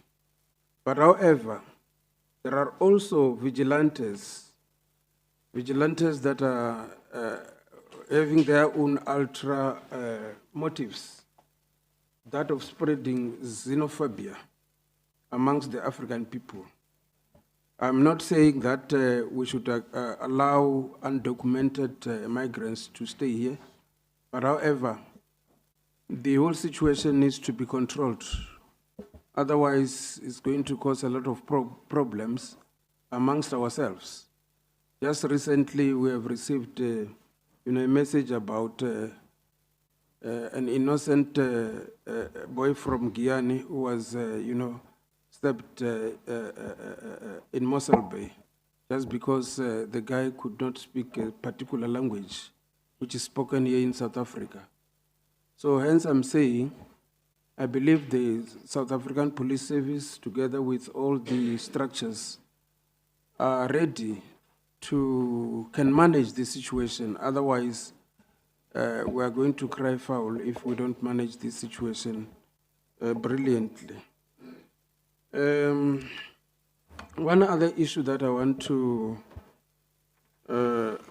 pose, more especially to the Department of Transport. Every time when we talk about the Toyando taxi rank, it just comes to my mind that, hey, there is a taxi rank at Masisi. I believe all of us know where Masisi is situated It's in Ward 12 under Musina Local Municipality. That taxi rank, I believe it was, established long before 2010. And up to now, the taxi rank is not being used by the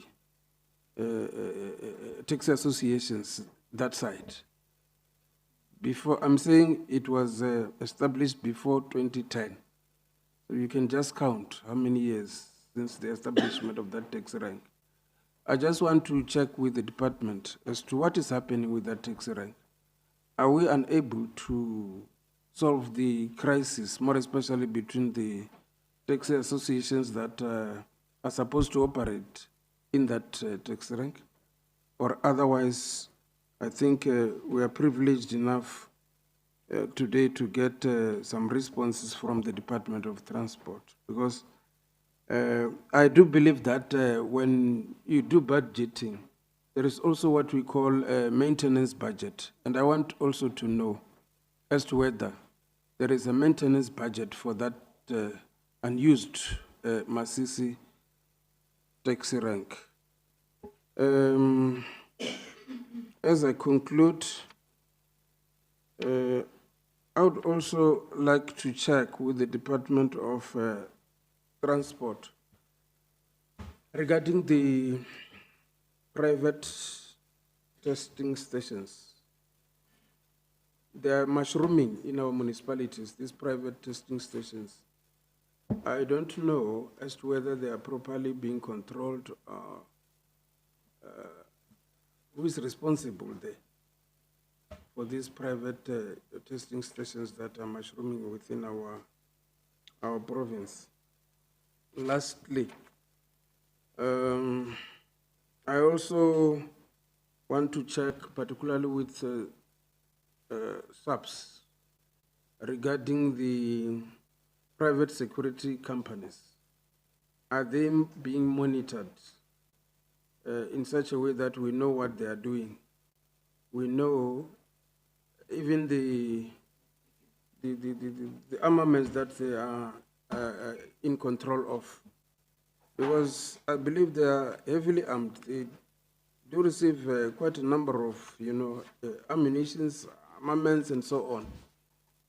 So I'm afraid that a situation like the one that once happened, I believe it was in Mpumalanga, where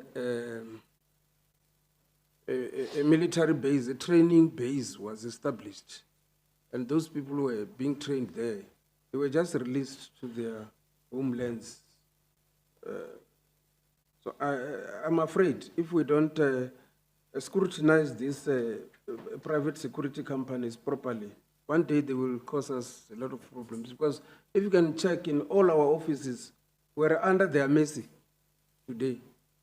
Even in the offices belonging to our SAPS, they are there. So the SAPS is also under the mercy of the private security companies. Mm-hmm.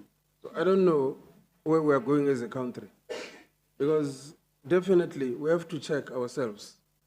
We have to check ourselves, otherwise maybe we will get a proper response from our colleagues. I thank you, Chair. May I formally hand over? You've left us out. Oh, okay. Okay, all right, no problem. Don't worry. I just wanted to hand over the reins to the legitimate chairperson. Otherwise, over to you, my colleague, Honorable Mohali.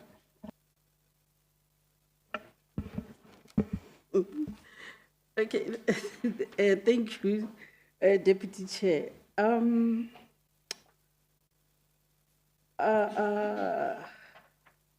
I will start with GAAL, Deputy Chair. I don't know if I don't read my emails or what, but Chairperson, we've been waiting for the turnaround strategy from GAAL. I can't even remember since when we asked for it. Can it be shared with the portfolio committee? Because now my question would be, do you see the fruits or the results of the turnaround strategy? So that we would be able to refer to it to say we are here now, and now we understand that the turnaround strategy has brought us up to this far. We've requested for it, and we have never received it unless, coordinator, you have not shared it with us. That's the first one. The other one would be, okay, we've been talking about the billboard. Thank you, Chairperson, for getting hard on it.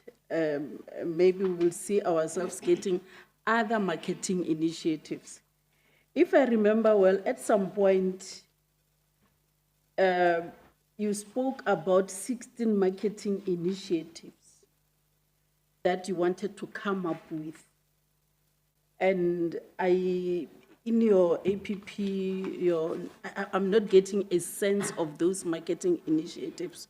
Where are they now? Where are we? Or we were talking about marketing initiatives in the 2026-27 financial year now. Because here, I'm not getting a sense of it. And I'm agreeing with you, Chairperson, 1.5 million for marketing strategy equals to nothing, but you have to work on what you have. The 1.5 million should do something and say, we've only done this because the budget is up to here, it's 1.5. And we needed maybe 50 million to be able to carry out whatever marketing strategies that we have. And some time back, there was a presentation, whether it was last year, where you said you are venturing into cargo business. So I hoped and wished that the cargo business would come up here. What happened to the cargo business? Whether you have ditched it, you're no longer talking about it, what happened, and so on, so that we are able to know that there was this and this did not work. So because this did not work, we are turning into this. Your presentation was saying to us the cargo business would work. It would assist the airport and so on. But we are not hearing anything anymore about the cargo business. And today, with some reports back then, you had problems of some tenants not paying. Can we get clarity what's happening? Are the tenants that you are having now paying, or what steps did you take that those who are not paying should pay you so that you get the money that you had agreed on? I think for GAAL, that is where so far, that is the only questions that I have. MEC, hey, when it comes to cars, can you please, with this thing here, fleet for your officers, these ones must be done as soon as you can, because the cars that they are using on the roads in J, like from the department, even though I am not an officer, I could say, but this is not roadworthy, and it is being driven by a traffic officer on our roads. So can you please, I remember on when one of our oversight visit MEC in the Waterberg district, the car from your department, they started it push. In the Waterberg district, they started it push from the department. So please work on the fleet. And I'm happy you have budgeted for it. I'm happy you have also budgeted for Mamba GAAL Way Bridge. I hope you start something there. Mamba GAAL Way Bridge, you work on that. Like they've said, with the department, the HOD chairperson is able to chabakaren. Well, understand that chabakaren. No, we are happy with most of the things that we are doing in the department, but I am interested in knowing, how do you verify the trips of the buses when you are going to pay them? How do you verify that this bus has taken these trips? all of them and you pay? Do you have a system in place that we are going to, and now because we have to pay and they've submitted whatever that they have submitted, how do you verify that those trips, and after that you pay them? I think that is my only question for the department. And because you are here now, the secretary of the police, Mekhadepe, because you are here now, we hear that March and March is preparing for a march in Limpopo. Are you ready for them? You know you cannot discuss the details and so on. It might be classified, but are you ready for them? And other marches that might come because of that, or marches that might come before because of that march and march. So we just want to be safe, and we believe and trust that men in blue are going to keep us safe. Thank you. Thank you, Honorable Mohale. Over to you, Honorable Holmes. Thank you very much, Deputy Chair. Thank you very much for this opportunity. I'm going to start with GAAL. I think what we must admit in front and say congratulations, the own revenue is indeed a lot better than before. So any critics that we have is in that light. So it's not negative, but we really want to assist, because this is really a lot of money. Remember, 1 million is 1 million cents. You have to make it. So if they have 30 million income, that is 30 million rand that they had to make. So that's quite substantial. I cannot do that in my lifetime. It's true, isn't it? So it's good. Thank you very much. Then as far as the department is a shareholder is, how do you interact and how regular do you interact? It's just a question. I'm just interested to know what is the relationship between this. Then thank you very much for the billboards. We appreciate that. It's for a long time coming, and we can see that it's now really moving. Then I want to know the 97 million coming from the department. Exactly how do you use it? So just give us an idea. And then everything, a lot of us have spoke about it, the GAAL board. We really need to speed up the GAAL board. That is something that is, and I think that is important. Then the other airports, look, it's not just Polokwane Airport. What is the potential for income generation from the other ones? We know that at Mpepo Airport, people are actually landing there, but we don't get any income. So maybe we must just start looking at that, seeing that you are now really getting better with income generation. Maybe we must just check if it's possible.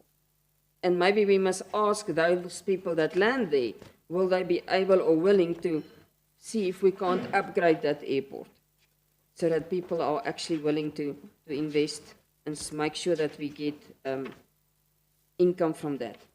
Chairperson, there's not much else. I think it's a very good report. It's in detail, and I really appreciate that. So let's say to GAAL then good luck, and we are happy to look at the next year, because I think you are on the right way.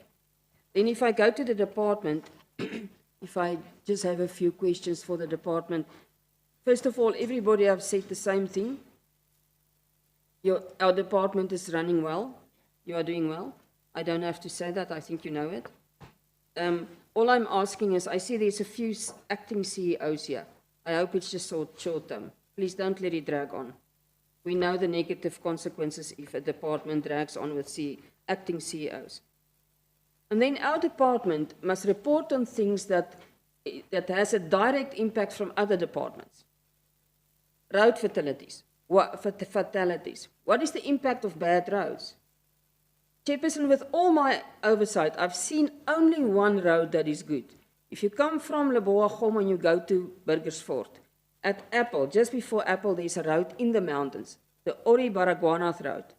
I've traveled that road. It's 35 kilos. I didn't see any potholes. It's the only road I ever traveled in Limpopo without a pothole. And the only reason I can find is there's no heavy vehicles on that road. I mean, these mine trucks and other heavy vehicles, because it stops on a gravel road and it doesn't go through the pass of Kulaku.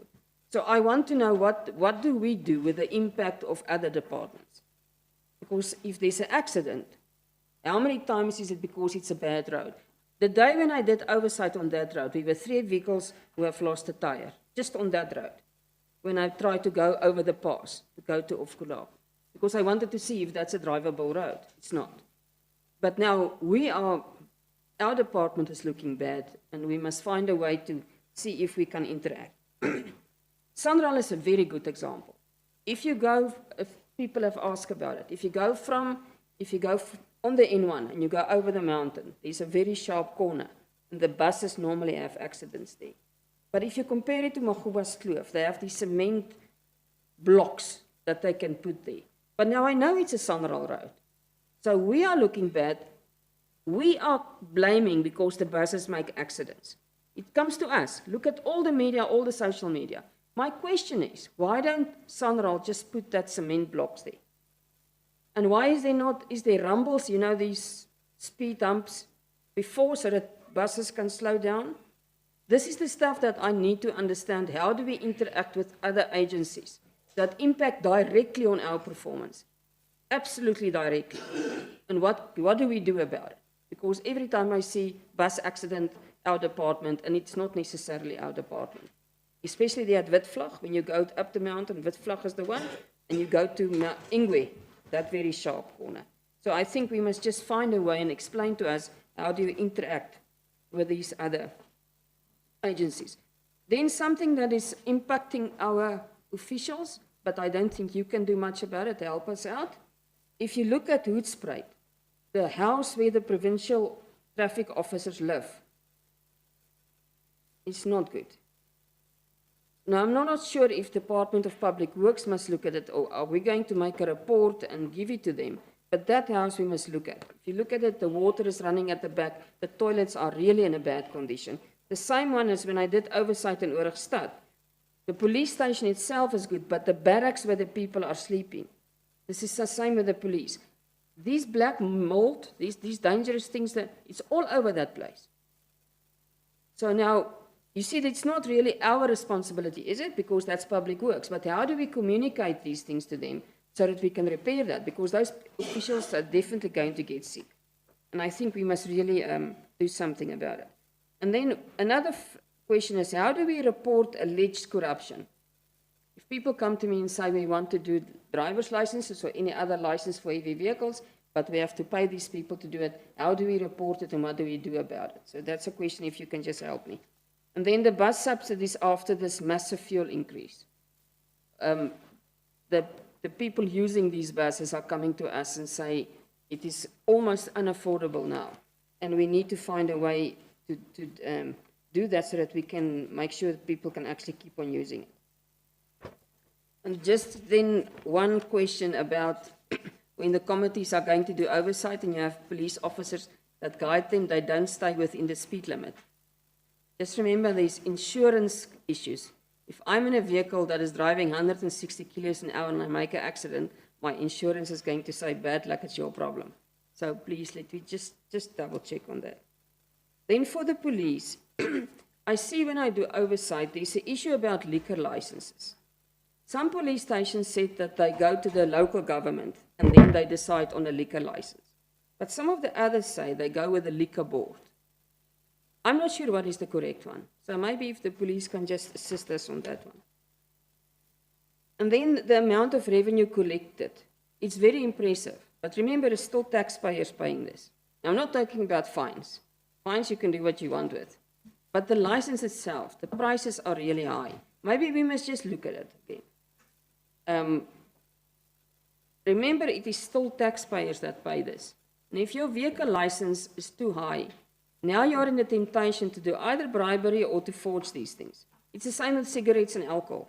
If you make it too high, people find a way to make it cheaper. So let us please just look at it. It is impressive and the department is doing well, but don't let us force it. If it becomes too high, then people find alternatives.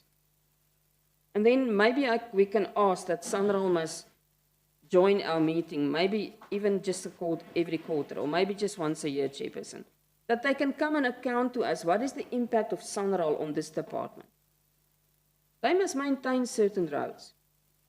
And I want to know how many accidents are on those roads, because that's completely out of our league. It's national. And I think we must just find a way to speak to these things. And then another question is the committee resolutions. Is that any impact on your planning for a year? So if there's decisions of our committee, that you actually take it into account, yes or no? Now, if I look at the procurement of goods and services, women is 40%, youth is 30%, 7% is from people with disabilities. Then the male population, which is 50% of the population, is standing at a very low level of 23%. So if I'm a male person, I would have said you're discriminating against me. Then I think MEC in your budget speech you speak about 3 VIP vehicles. Just give us a little bit of background, why, where is it coming from, how much is it cost? And then there was at one stage a comment about the escort unit of the Premier that use our vehicles and our traffic officers. But throughout this report, we have complaints that we do not have enough. So I just want to know what is the impact of that. And then the other day I was doing oversight on GNT, the buses. Now this was very interesting, Chairperson. So I stand behind the bus. Now the outer tires were in perfect condition, but the inner ones were flat. It was absolutely, what do you call it when there's no rims, nothing on it? It's smooth, that's the correct word. So they are very clever. So if you stand next to the bus, it looks in perfect working order. But if you stand at the back, the inner tires are in no good condition. It's completely smooth.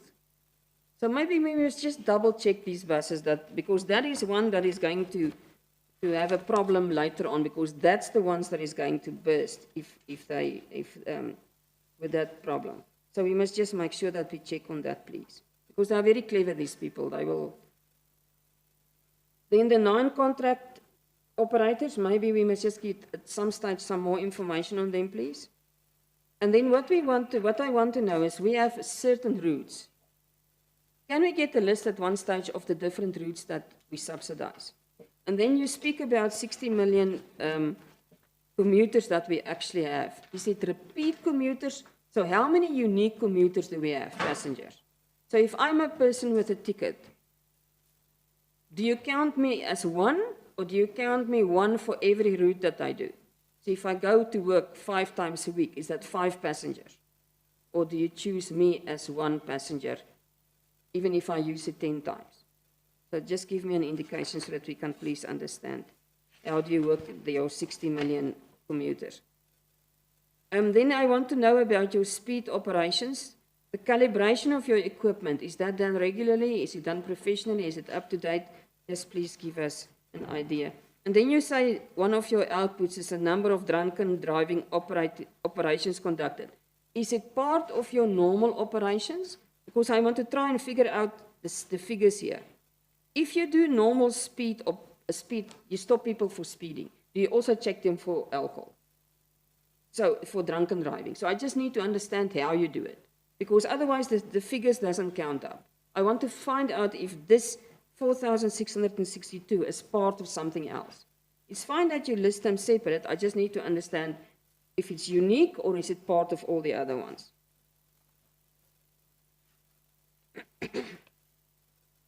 And then as far as the police is concerned, at one stage there was a court watch program. I don't see it anywhere anymore. And it's just important for me to understand what happens to that and actually how you do it. How is the court watch program actually doing? And then the other police station that we really need to look at is the Waterval police station. The number of vehicles, they have more than 100 villages that they must look after. I think they've got 4, if it's correct, they've got 4 operational vehicles, which makes it impossible for them to do their work. And then I just want to know, how do we follow up on cases like, for example, the illegal hunting and the poaching on the rural areas, and how do we exactly follow up on that if it's long outstanding? Then my last part of questions, the Seshego government garage. When I do oversight in police stations, most often they say we have so many vehicles, say for example 30, 20 is operational, 10 is at the government garage. I want to know if we have a system to control that. What is the standover time? Do we have a limit? Do we have some kind of form or to check? The 10 broken vehicles are coming in. How long are they there and before they get out? Because every single police station that I visit have exactly the same complaint. We have so many vehicles, so many is operational, so many is in the government garage that they are not fixing, and I don't know how long it takes for them to fix them. The Tabazimbi traffic station, you say that it's planning, so maybe if you can just keep us updated on that one. The same, then on that page, you speak about Vivo in Motion, and that's for 27, 28. I just want to know what it is. I don't know what it is, please, so just give us an idea. As you conclude, Honorable Arms. Yeah, I'm at my last question. Thank you, sir. Thank you very much, Honorable Arms, and Honorable Libya. It's your time to engage with the department now. Thank you. Where is that woman? He left. I wanted to correct him so we don't form a very wrong perception to the public that the chairperson is setting the tone of the meeting. And I will say this again without fear of being contradicted. This meeting is an interrelated meeting where yourself, MEC, and your team are responsible for government and administration.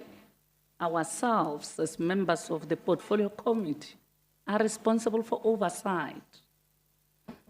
And that does not mean that we always leave meeting people bruised, some looking for 911, some looking for the need of psychologists and that. It means that there's no need for us to fight. It says to us, when things are in order, we don't need to play to the public gallery and source for issues and problems even where we see or things are automatic, we can't do that. Hence I said, when he said we must massage, I said it does not belong to this meeting. Because today the tempo of the meeting might be proper, gentle, and what sets the tempo of the meeting? It's yourself, the MEC, your team, led by the HOD. It's yourselves, Chair, your team, led by the CEO. So there's no need for us to fight. And the gentleman just decided to come after serious lashing. I will not repeat, he will check it on YouTube. So, colleagues, you should understand it at that.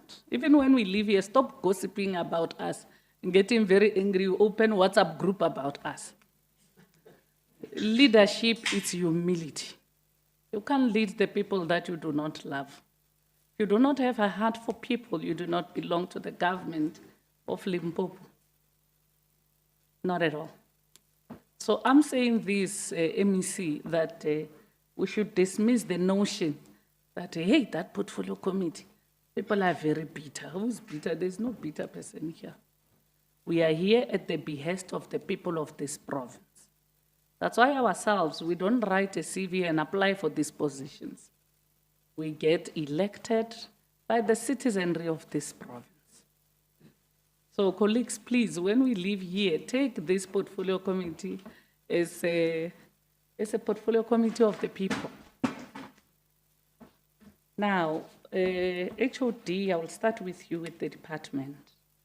And I'll just reiterate again. If you say to us in the meeting, PSPS, okay, like for us that have been in the portfolio committee, we understand that is Provincial Secretariat for Police Services, right? But a Ralushai or a Mahadi, Nzingi, or one in blowback, once you say PSPS, they even say, this meeting is not for me. At the level of English spoken here, they don't understand. But if you speak, I know it's your acronyms already, you understand. But for the purpose of letting our communities understand what we are talking about, after an acronym, hit it with something else. It's not only people of this province. I heard Honorable Dunani, and thank you very much. You should speak, so you don't leave and ask us outside there. So please, let's just do that. After acronym, just also say, no, this one is 1, 2, 3, 1, 2, 3. For the sake, as we do understand, but what about the masses of our people? While we are there, we requested in the last meeting that please vet all members of the community policing forums. Is that process, have you embarked on the process yet? If yes, how far it is, just in passing, because you know we are going to need a report onto that. The second issue we raised with yourself was the mini ranks. Remember what is causing lawlessness elsewhere in the city here. I'll talk about Polokwane because it's the city in the province. You got your Hi-Fi Corporation. I know this one, it's music to Honorable Jump's ears. That's what he likes so much.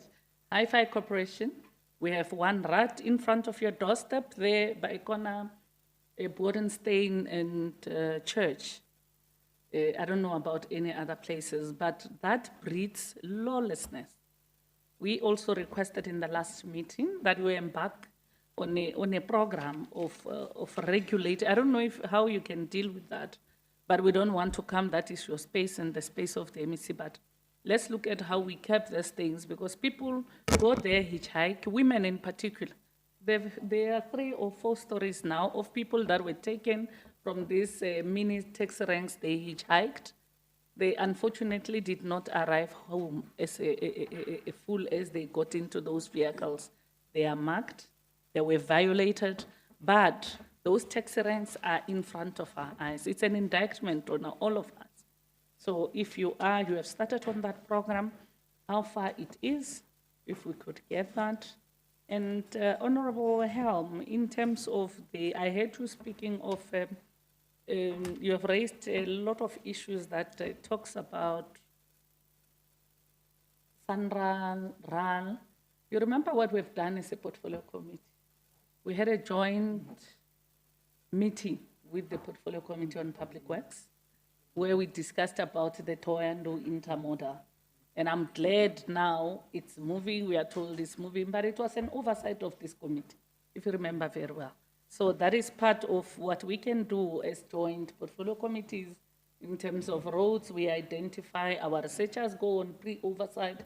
We have the total number of roads that in the province are causing us a problem that needs attention of SANRAL. We get colleagues from the portfolio committee on public works. We get both our MECs, the HODs, and the colleagues from IDT, because they are also doing infrastructure projects on behalf of public works. Public works doing that, executing on behalf of the sector department. So that we need a joint portfolio committee meeting. In that, I'm saying HOD, this other one that I've responded to, please just, if you need to subsequent with a report, you'll do that. And for GAAL, I see Honorable Jump want to be flying from the Gateway Airport. We spoke about it. I thought you will then re-report on that. We spoke about that, and in the last meeting we were told their progress, because for us to get full on the N1, just by the joy of being driven, I actually said the EXCO themselves, members of the Executive Council, they themselves should lead the pact. They should not be driving N1. Their blue lights should travel N1, but they should go to GAAL there so we can generate revenues. And what is essential, Chair, is that set targets. Remember, we are not part of that 8 o'clock meeting that we were in last night. But we are not going to be lenient. The meeting will be quite, I don't know how the meeting will come to an end, MEC. But for us having raised the issue of unachieved targets, where in a meeting you sit yourselves, you look at your budget, we look at your programs, you decide that this year we're doing 14 targets. And at the end of the financial year, we told, no, we could only get 7 targets. Whereas we are not even part of that meeting of setting those targets, we are not going to be lenient on that. And it must be on record, it must be recorded that the meeting today is the 4th of June. We are not, HOD, we are not going to sit in a meeting to adjust targets. Are we not going to do that? We are going to align ourselves with your own report that we are not part of. The targets that you set for yourselves, please do achieve all of them without an exception. And when I started, I raised the issue that there's one woman I love so much, Charlotte Manya Matrek. She said, this work is not for us. Leave the spirit of self. When we leave this meeting, all of us must self-reflect. If I've been honorable, we are having causing problem in institutions. Let's leave that, colleagues. Let's pull in the same direction, because all of us are here for same purpose, and same purpose alone. The era of malicious behavior has come to an end. It can't. Colleagues, since 2017, we have been without a board, we have been without directors, we understand that. But the culture of that 2017 for now, let's accept and appreciate that all of us are here to work. So with those targets, Chair, we are not going to have a nice meeting if even one of those targets are not attained, CEO. And the ILS, how far it is, unless if you reported while I was out, we need to know how far is the ILS, because we were told it is quite tedious, but just in passing, are we on the right track? Are we moving on an upward trajectory? I'll not talk about the budget of marketing. That is your meeting. You work on your report, you give it to the MEC, and you also give it to us. So we are able to play a proper oversight to see where we are going. And I'm very happy that, Chair, you speak of deep stick analysis. It means you go to the bottom of the challenges. And now we'll not only be talking, we'll be seeing results. And we'll wake up to a GAAL that is a pride of this province, a pride of this portfolio committee, a pride of your shareholder, that is the MEC, and a pride of your own selves. So we'll be looking at that, and I'm glad the learners will come back and go to the employee HOD. That is a great, great strides. We should appreciate it as this portfolio committee. And let me not dwell too much into the tourism in Dab, because that is a shame, it's a disgrace. We can't do that.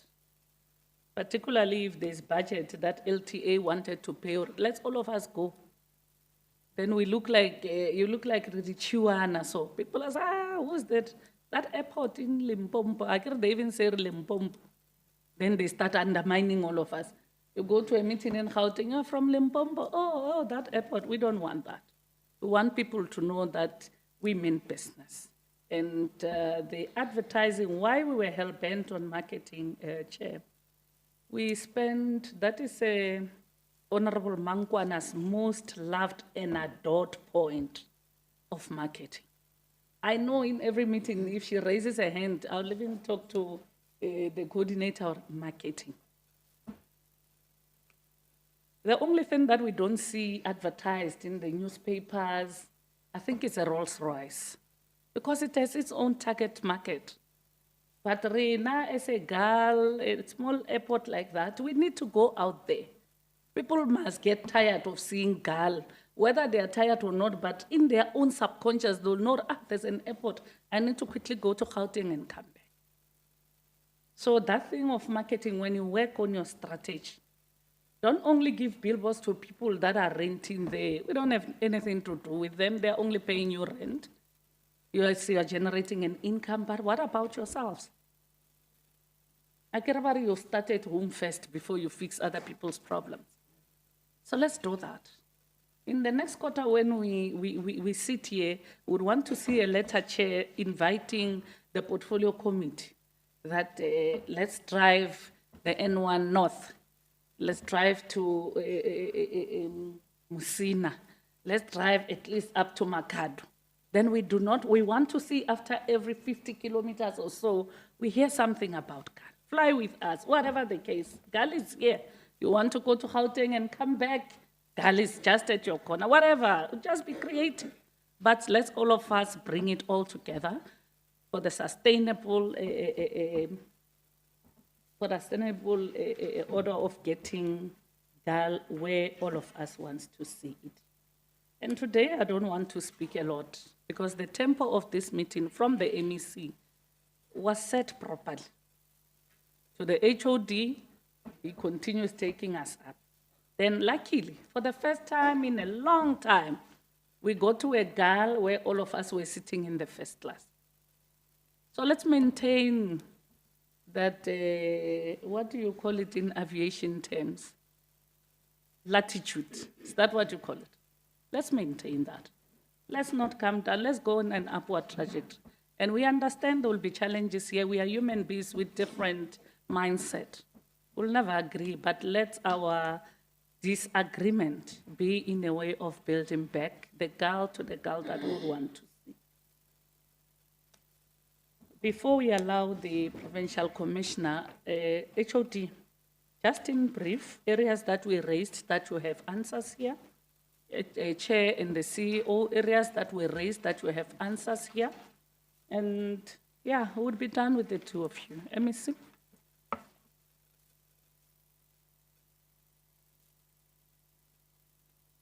Sorry, before the MEC can come in, Honorable Olivia, I would like to request the department to also brief us with regard to the position of the CFO, GAAL CFO, since he left that position, so that we know as to whether you have appointed somebody who's acting as CFO.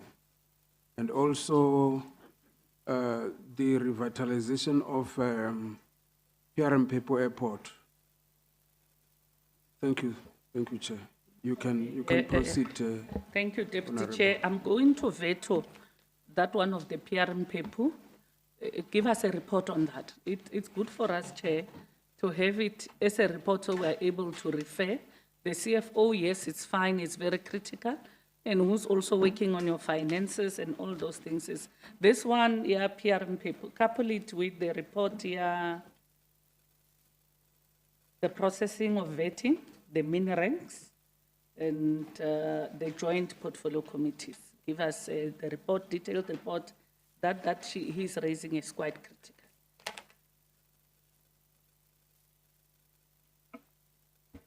Thanks, Chair. Let me take this opportunity to welcome all the inputs and questions for clarifications from honorable members. I will go straight to the question that was asked about the acting chair on the interim chair, whatever.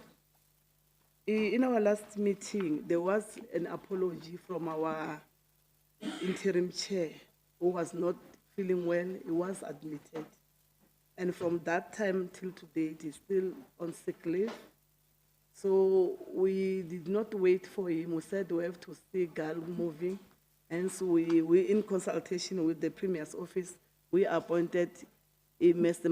Mabungu to be the acting for now. So on the issue of the board itself, we were supposed to shortlist today, but because of the other engagement that were going in as the political party, we've decided to postpone until Monday, the coming Monday.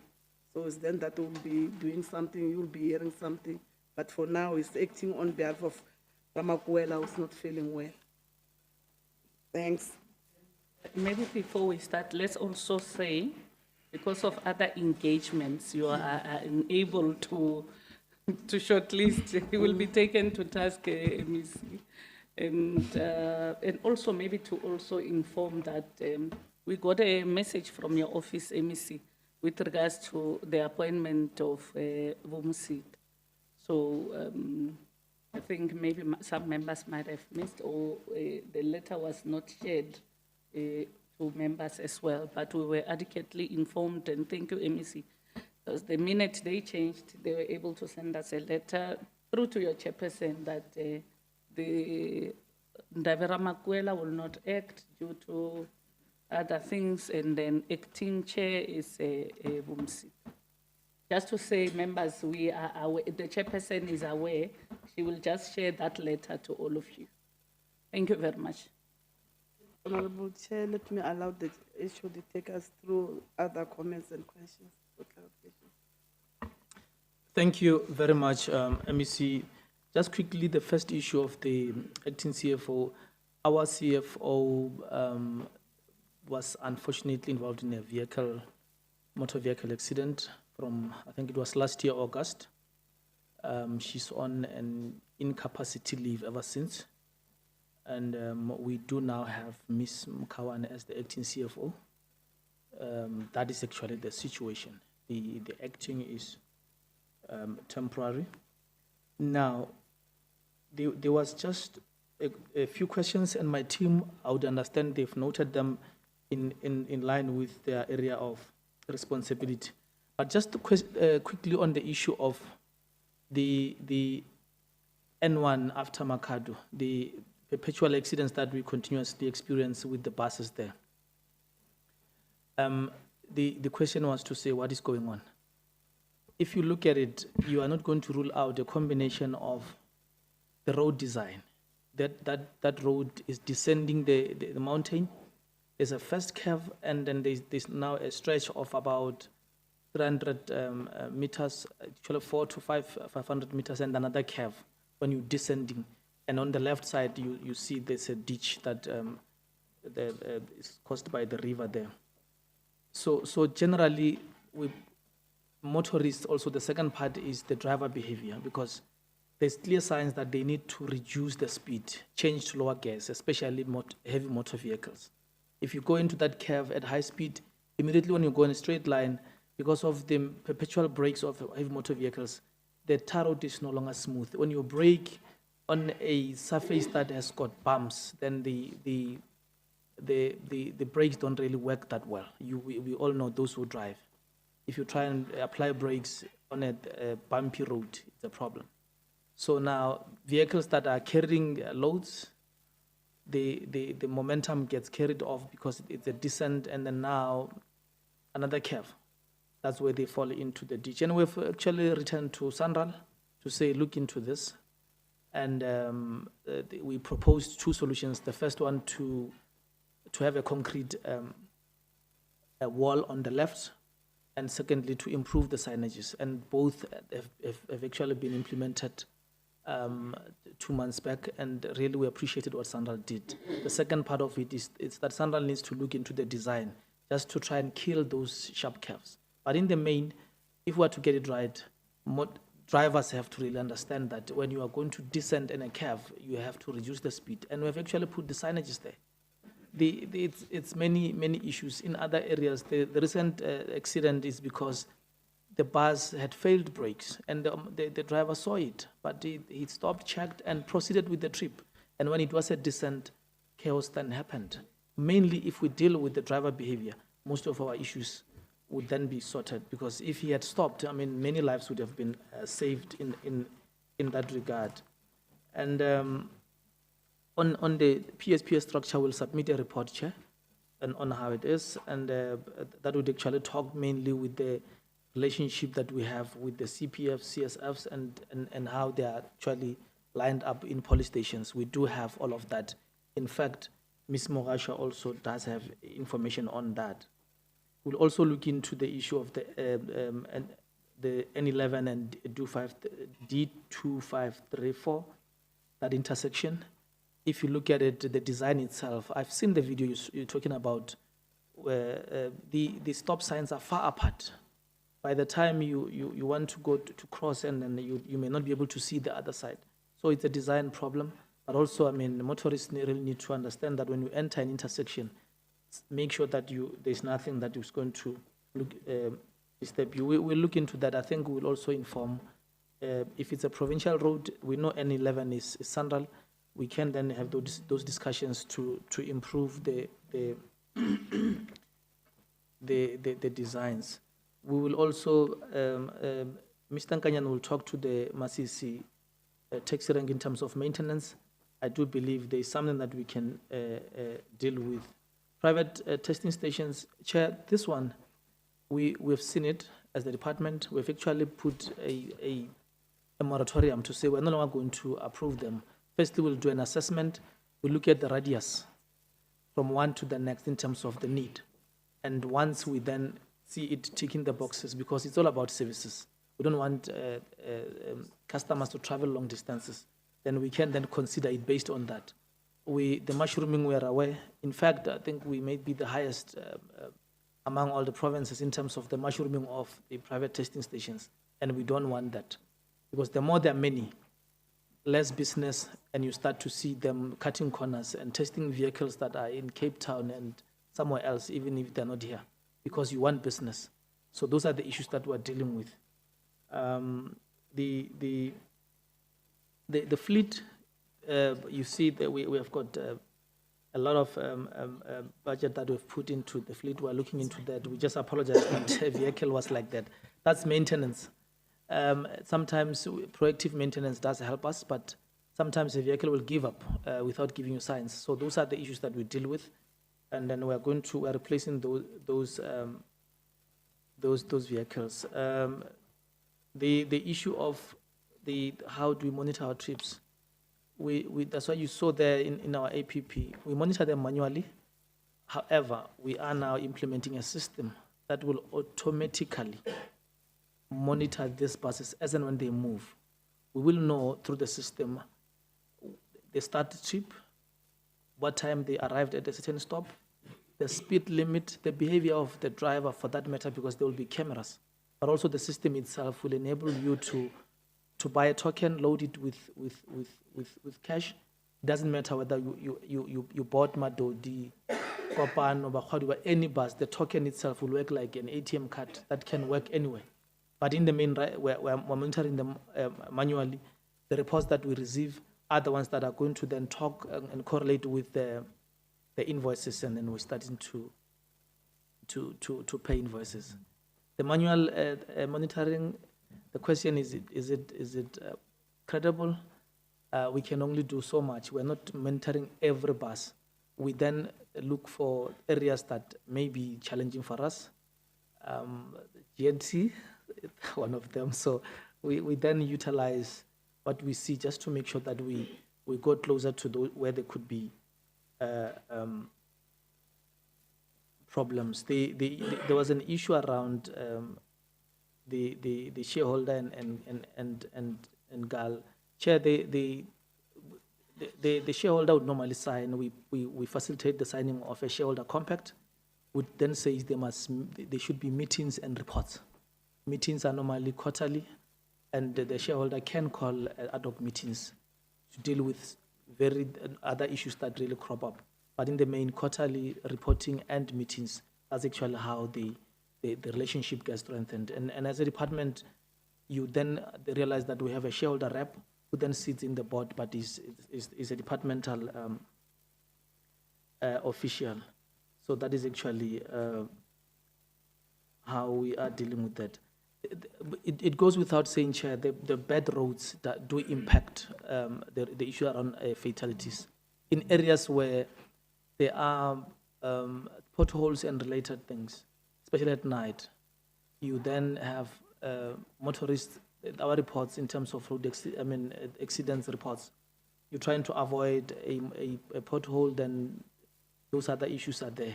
It goes without saying. Less potholes, then we're fine on the roads. It's not a problem. The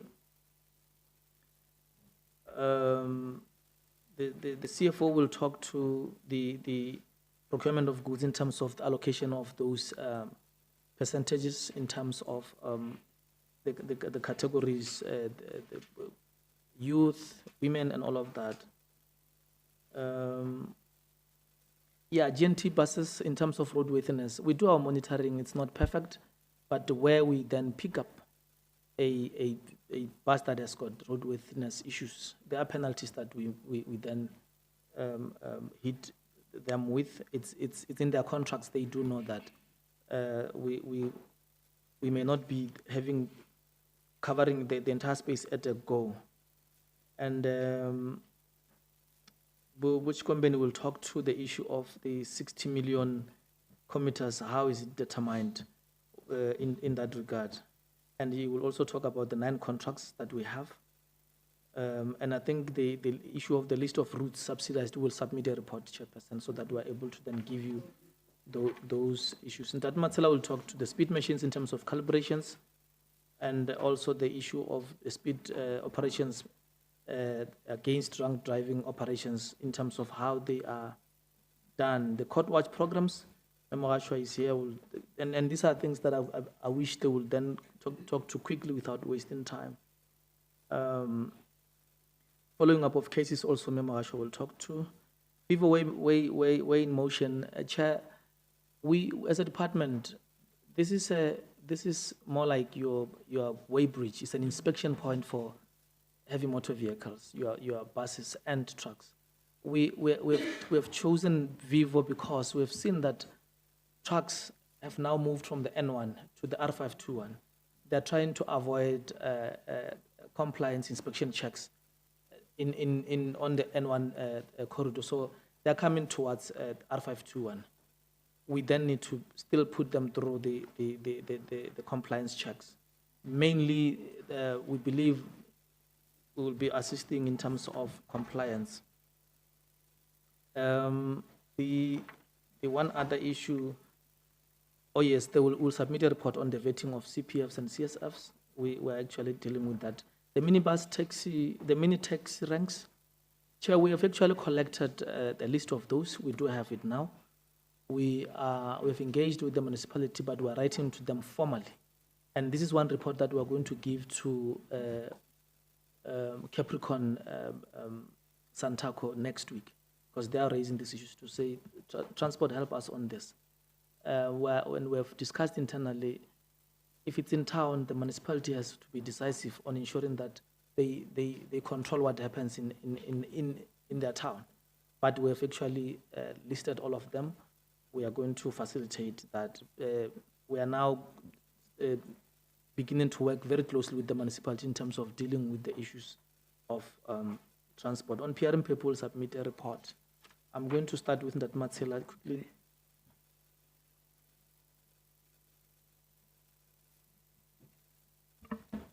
Thanks, Honorable Chair, members, and HOD.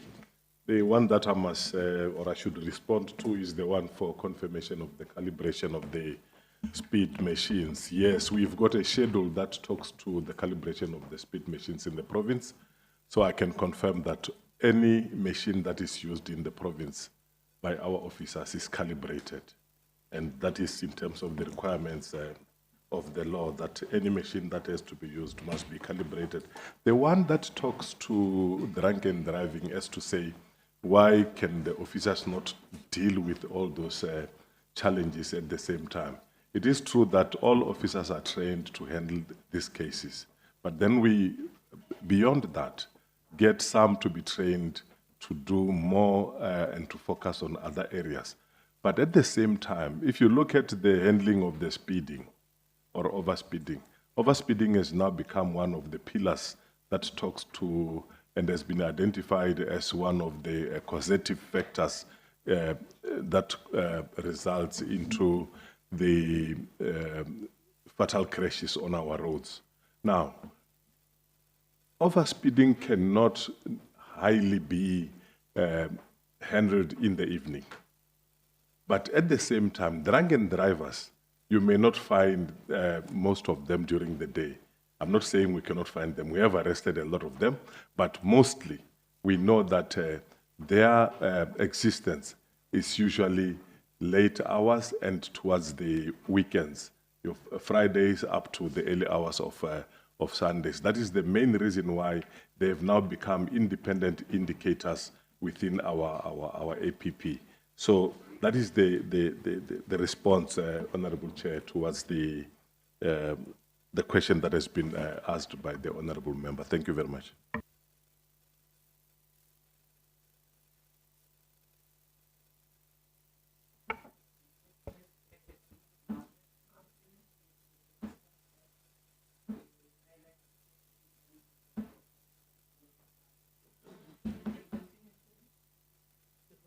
Okay, thanks, Chairperson. I just want to respond on the target that was set for procurement of goods and services from women, youth, and persons with disability. So when setting this target, Chairperson, we look at the Limpopo procurement strategy, which is derived from National Treasury Framework, which include a strict target which need to be followed. Thanks, Chair.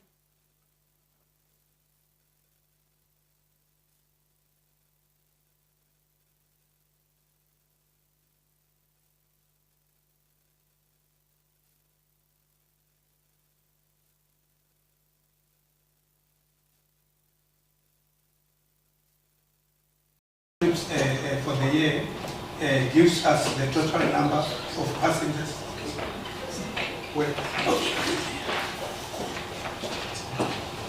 No, you can stand that side.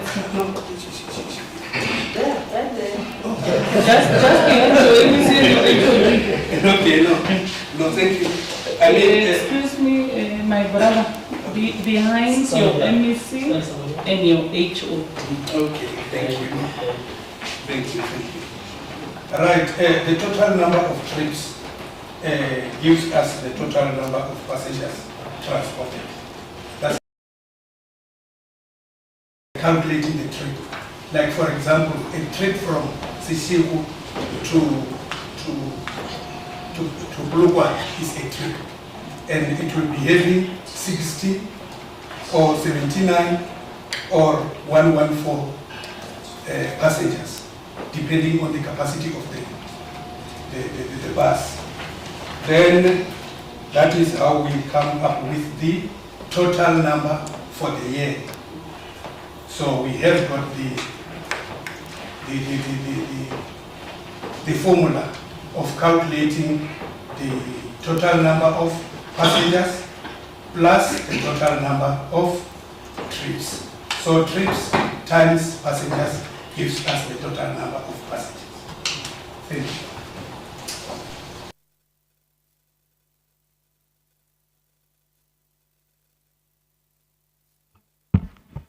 Chairperson, Honorable Chairperson, the DVA, as it was asked, what it stands for is the Domestic Violence Act, that Act number 116 of 1998, and our department's mandate is to ensure that SAPS is compliant to the DVA Act. This includes also the complaints raised by the public on how their cases of domestic violence were handled. And then I'll move on to the issue of the reflector jackets that are just worn by the random, as it was asked, random members of the public. With the registered CPFs and CSFs that are registered by the Department of Transport Community Safety, they were the ones that are branded by the department, and they are attached to the police stations. The CPFs are attached to the police stations, and the CSFs are attached to the municipalities. The issue of capacity building, yes, we are continuing with the capacity building. We haven't stopped ever since we started years ago. We are still capacitating the CPFs, also the CSFs, in terms of their work, their roles, and many other aspects where they have to understand how the criminal justice system works, so that they are able to understand what the police are doing in the justice criminal system in totality. But we are giving them capacity building. We are not giving them certificated or training that is actually supposed to be certificated. We are giving them capacity building. And then the issue of how many police stations versus CPFs. Each and every CPF belongs to one police station, meaning in the province right now we have got 106 police stations, therefore we'll have 106 CPFs. That is what we have now, those that are established. And then also we have 5 district board CPFs, including 1 provincial board. Therefore, totality for 2026-27 financial year, we have 112 CPFs. And then with regard to CSFs, they are attached to municipalities, which are 27, 22 local, and 5 district municipalities. Therefore, we have 27, and then we are also having all the 27 CSFs. And then I'll move to the court watch briefs. We call them court watch brief program. We are actually conducting court watch briefs where we are looking at the cases that were struck off the roll due to police inefficiencies, as our mandate is to oversee the service delivery of subs. So we are actually doing court watch briefs, and we are looking at those cases, meaning those that were having incomplete investigation and also that were struck off the roll because of a lack of forensic reports, also dockets that were never able to reach court, etc. But that is what we are also doing. I think this is the third year that we have started with the court watch briefs. I'll then move to the vetting of the CPFs, including the CSFs. What we do every year, because the CPF and CSFs, their term of office is attached to the 5-year strategic plan of the department. Also, okay, let me not talk about political, the strategic plan of the department. So what we do, we only appoint those members of the public that belong to the CPF and CSFs that have been checked in terms of their criminal record. Isn't that vetting and criminal record checks, they are two separate issues. But then what we do for now, we are doing criminal checks, and we do not appoint members of the public that have got criminal records. The following up of cases, if I remember whether it is about the cases that are brought against the police handling their cases as the public. What we do, we have a unit in the department that talks to or that deals with complaints management and police conduct. So when members of the public bring cases to the department, we ensure that we investigate, and we also rope in subs, and we investigate whether the cases have been handled correctly, and then we give feedback to the members that are complaining. Thank you. Thank you, Chairperson. I think those are the answers. Just quickly, there was a question about the resolutions. Let me confirm that the resolutions that this committee take are really helping us when we plan ahead, because then certain things we correct immediately, some we then integrate into our planning as and when we allocate resources to ensure that we resolve those resolutions that would have been directed or given to us. 3 VIP vehicles, lastly. These are, remember, Chair, we are the Department of Transport and Community Safety. These vehicles will then be utilized as part of the fleet for our MECs in this way. A department that has got a problem with their VIP vehicle, we are going to then make sure that we come through as transport to then issue out that vehicle to that particular department. Everything will be done in terms of how the kilometers are going to be utilized and how they are going to reimburse the department. Currently, the process is they will either go to a rental company, AV's budget, or even to G-Fleet in Gauteng. We're saying, let us build a pool here that is going to be utilized at a cheaper rate, and it's going to be efficient because we're starting with three vehicles, but as and when we build this, we're going to have a larger pool of fleet. Even legislature, if you want to do your oversight, you will then be, the door will be open for you to come and utilize our fleet, because other than where you're going to then struggle if you are hiring from somewhere else. Basically, we're building capacity as transport. We're trying to reclaim our mandate as transport in this regard. That is actually where we are right now. Vehicles, if one breaks, they go to Gauteng, they go to AVs, and the rates are quite high. So we're saying, let's internalize this as transport. We're trying to build that internally. Thank you very much.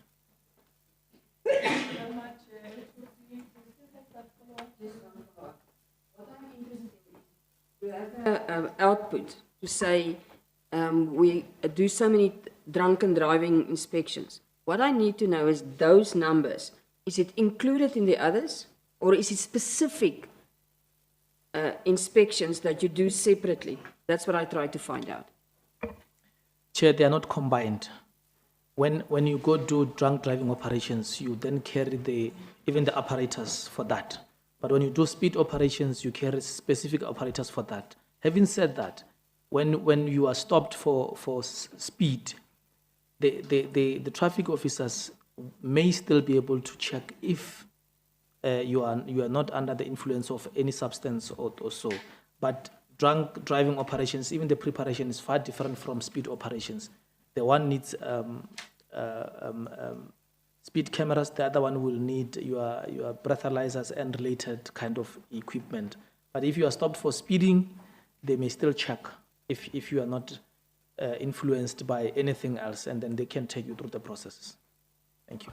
Let me also request HOD that the colleague responsible for what Honorable Helm is raising, she might just, because you are responding, let's get somebody to be able to explain to her in detail while we are here.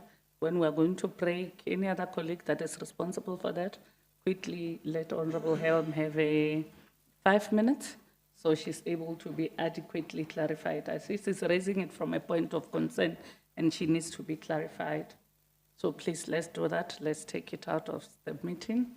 Would you then allow the chair quickly to respond to areas that you can respond to? And if there are areas that we need to be subsequent with the reports, let's please do that. Let's avoid responding here, CEO, to things that you might not be well cognizant of. Areas that need reports, chair, do not respond to them for fear of being contradicted. Because we are going to capture, and next time we come in a meeting, we'll have a 30 minutes fighting over a smaller thing that we should have just went back, verify, and send to the committee. Thank you. Chair, you can take us through. Thank you very much, Chairperson. A few questions. The first question on the classification of the entity as 3D, I think the CEO will take it. Let me come to the issue of whether this interim board would leave a much favorable environment for the permanent board. We appreciate very much sentiments that GAAL was classified as a hell. That involves us. Chair, it is a risk to accept a coaching job for Sundowns than Swelele. That's what we appreciate. Because at Swelele, that's where your fighting spirit is measured. But Chair, we have been told, and we live by it, that great ideas come before great action. It's precisely what we are doing, Edgar. We have accepted the responsibility because we don't, all the members of this interim board, they don't doubt themselves. We are already punching above our weight. Chairperson, we have identified areas where the entity was facing challenges. One, there was a contestation between the accounting authority and the accounting office. We have defined the roles of each. We in our strategic, in our turnaround strategy, which has been waited for some time, we are streamlining the reporting. How do we develop documents? For instance, if we have a 5-year strategic plan, how do we derive an annual performance plan? how do we formulate annual operation plan? How do we, when we have targets, how do we ensure that the board is upraised and approves or noting the submissions, particularly of project plans? Because this is the area, Chair, where you have painstakingly indicated that we don't want any single target not to be achieved. Targets are not achieved because from time to time, we don't use the APP as our Bible. So we have now put it in our strategy that will come through the MEC, streamline those reporting lines. Yes, when the new board comes, we would also gladly make a hand over so that we can explain to them.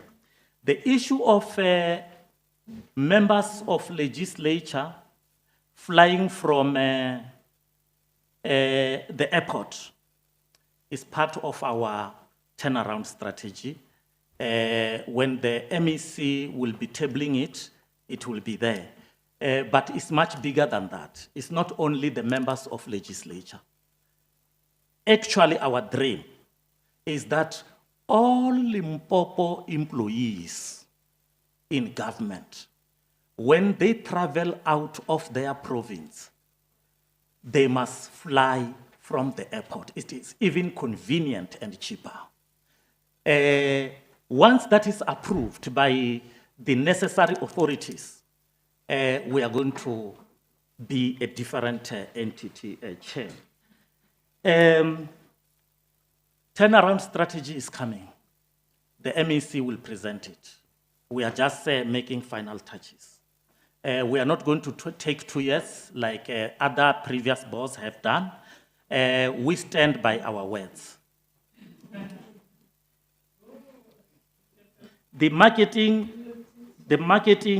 I think we have talked much about marketing, Chair, but you also want me to respond to the instrument lending system.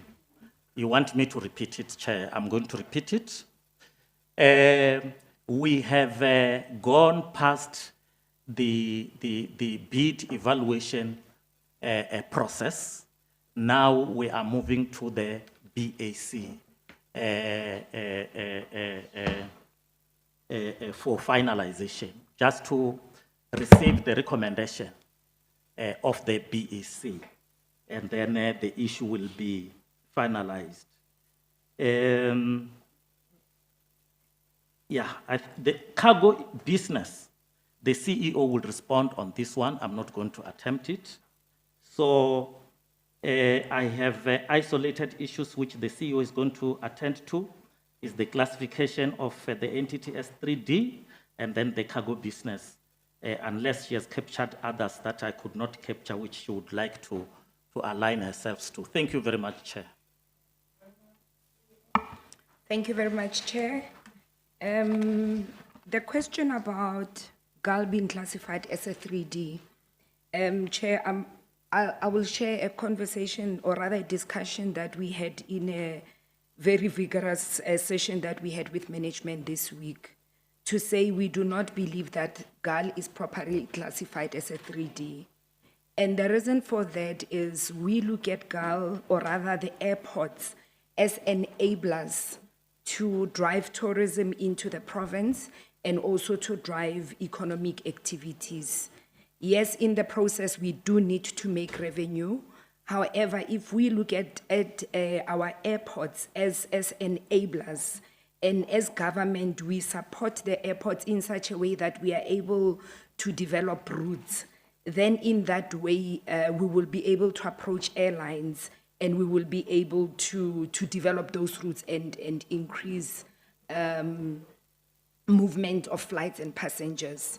So if I take an example from an entity like Limpopo Gambling Board, they are classified as a 3C. They do collect revenue, And what happens is that government would fund the operations, and at the end of the year, the revenue that is collected will then go back to Treasury.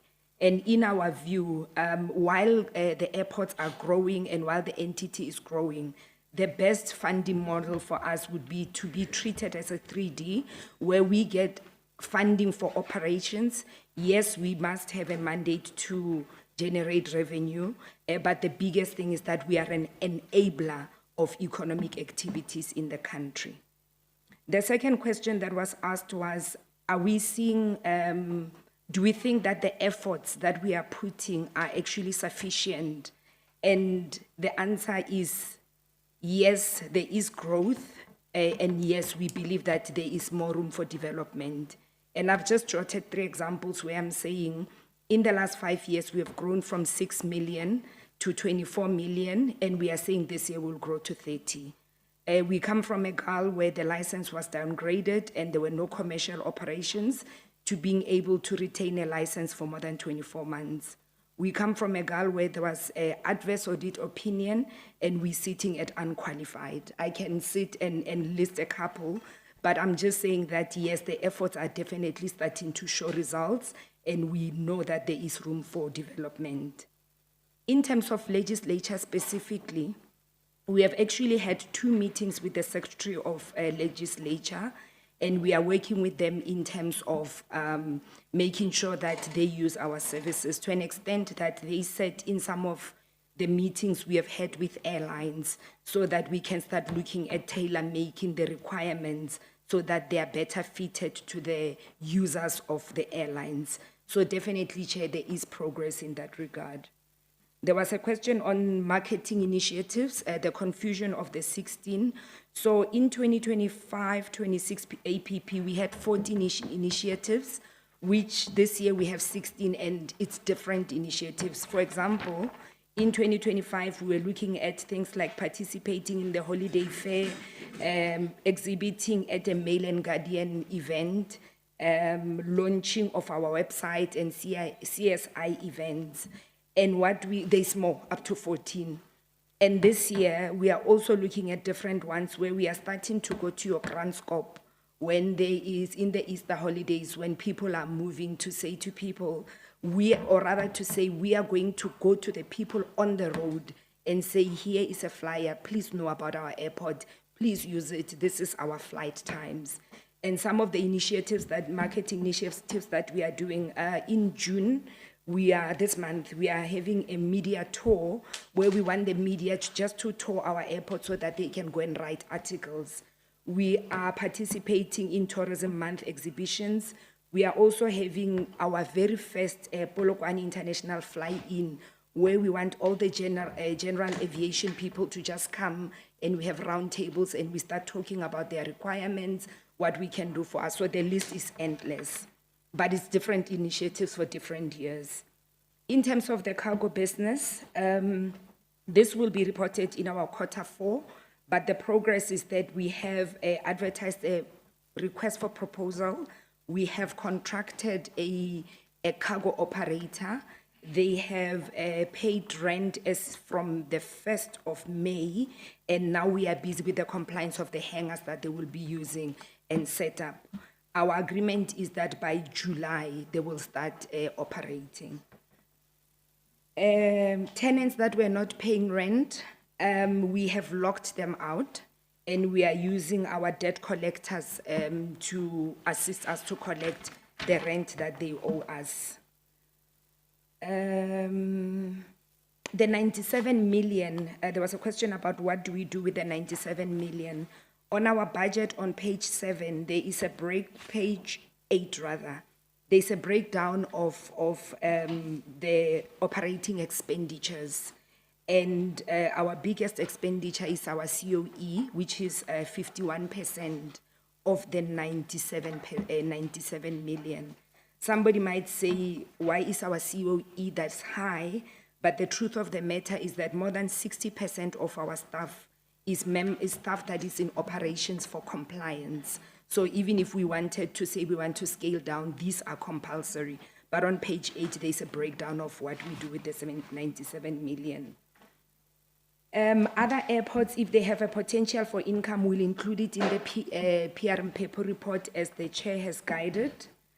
ILS, the chairperson has given a feedback, but maybe just to appraise the committee that over and above the ILS, in March, we have actually completed a project for VOR, which is another navigation aid so that we can increase safe and secure landing at our airport. Chairperson, I believe I've answered all of them.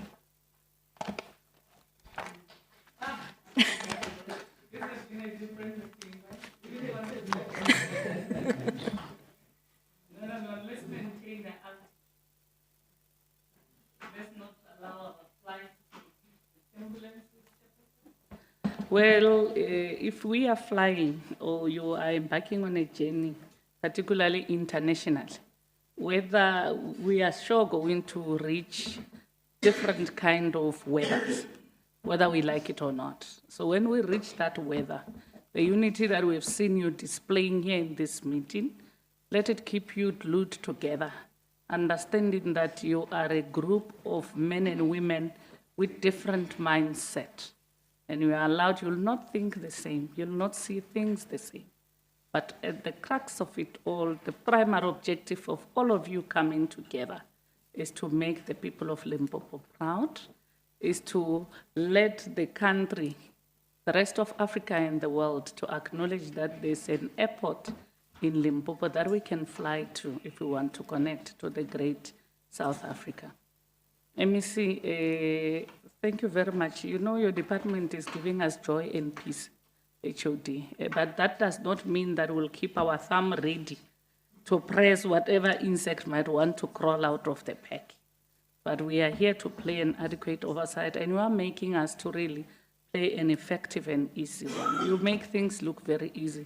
For the very first time, CEO, we are going to leave this meeting, Vomatil, with a profound sense of gratitude that we are playing an oversight, and for the very first time, we are going to speak well on GAAL. We are making our work easy. When we go there to the House to tell the rest of this province and the country about the good work that everybody is doing in Limpopo, GAAL will be part of that discussion. And so the interim board of directors, I spoke here on the quote of Charlotte Matrek. I'll not repeat, I'll tell you at the end of this meeting. This work is not for us. So let's live the spirit of self, all of us. PC, we called you here, and today it's like you knew that this committee is going to invite you. We actually hijacked you, for lack of a better word. But why did we do that? You have been the #1 cop making the safety, assuring the safety of the citizens of Limpopo, including everybody. Important, less important, ordinary citizens. You and your team, the team of men and women in blue, that we have been leading in the entire term of office, that we've been saving the people of this province. And like I said, there is no area that is perfect for everybody, including human beings. We know what has happened in the province. We know what we have achieved. But the people of Limpopo, do they know what you and your team have achieved? We do not think so. We do not believe that, honorable members. Hence, we invited you here to say, PC, this might be the last portfolio committee meeting, because we are not going to have a meeting until the 30th of June.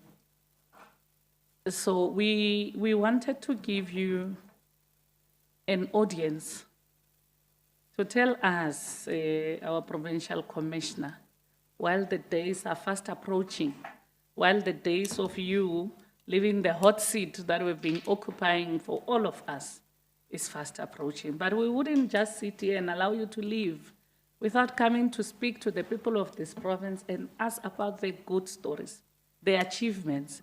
We don't want, today is not the crime stats, today is just your day and your team to say, this is what we have achieved. This is where we are living the province of Limpopo at.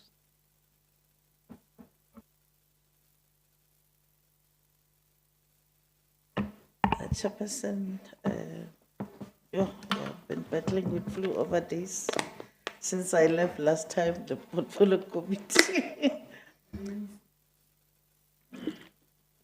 But great thanks to the opportunity that you have given me. Let me extend my greetings to your good self, Chairperson, and the whole House, members of this portfolio committee, my MEC, the HOD, the CEO, and the Chairperson of GAAL, and all other entities that are here, the senior officials within the department. Greetings once more. Maybe there were questions that were asked. Maybe I will not be do justice if I don't just simply run over it quickly. It's things that sits in my desktop and I know about it. The state of readiness, I think it's good that we should allay the fears from the citizens of this province and even to this portfolio committee members. We have received some alarms from different spectrum and also with our CI on the ground to collect information to ourselves so that we sharpen our readiness and to look at what is it, the possibilities that might take place. What we know is that there is also a flyer that is flying around talking to March and March being in Pulukwane, Libuahomo, Vegas Forge and First Pokwane, and scheduled on the 8th. But we know that also there is one that is also planned by our own people within the province that has been properly officiated, and they indicated why they are marching, and I think it's a peaceful march. We had a meeting, but we haven't had any other request from whoever that wants to do a march in the province. We are monitoring that, and we believe that we have issued a warning, not actually a warning, but to sensitize whoever we want to embark on that as long as they do it within the ambit of the law, everything will be fine, which then turns when you have to do any march, you'll have to also apply accordingly. We also have to sit in a meeting to check and understand who are the march organizers, so that anything that goes astray, we are able to deal with it. At this point in time, our teams are ready. We've been polishing ourselves for a long time now, because we have taken note of what was happening in the other provinces. We are also, the NAT joint has also issued a number of statements. We are engaged in meetings where we discuss in terms of how we should deal with this particular thing. Sadly, so I must indicate, Chairperson, that I don't want people to construe the incident that happened last night. I think I slept around 3 o'clock in the morning. It happened last night in Tabazimbi. I'm informed a child around 10, a child who bought something in a spaza shop was then had to be taken to a hospital. And later that evening, the community converged and they started to loot, to attack. I think few shops where I'm told that they've looted. I haven't got how many shops at this point in time, because then I had to prepare to come this morning here. But there is an indication. It's not related to this issue of the anti-foreign national sentiment that is brewing in the country. It's one isolated incident in Tabazimbi. But I've sent the team of the detectives to work on it. We believe that we will make some inroads as to who did the looting. Yeah, we are ready. I can safely say we are ready. We have our POP ready. We have all the equipment that we need to utilize if in the event that the situation escalates into something else. However, we also have our feelers on the ground. The people of Limpopo is one community that you can be proud of. They just don't allow anything that is anti the rule of law.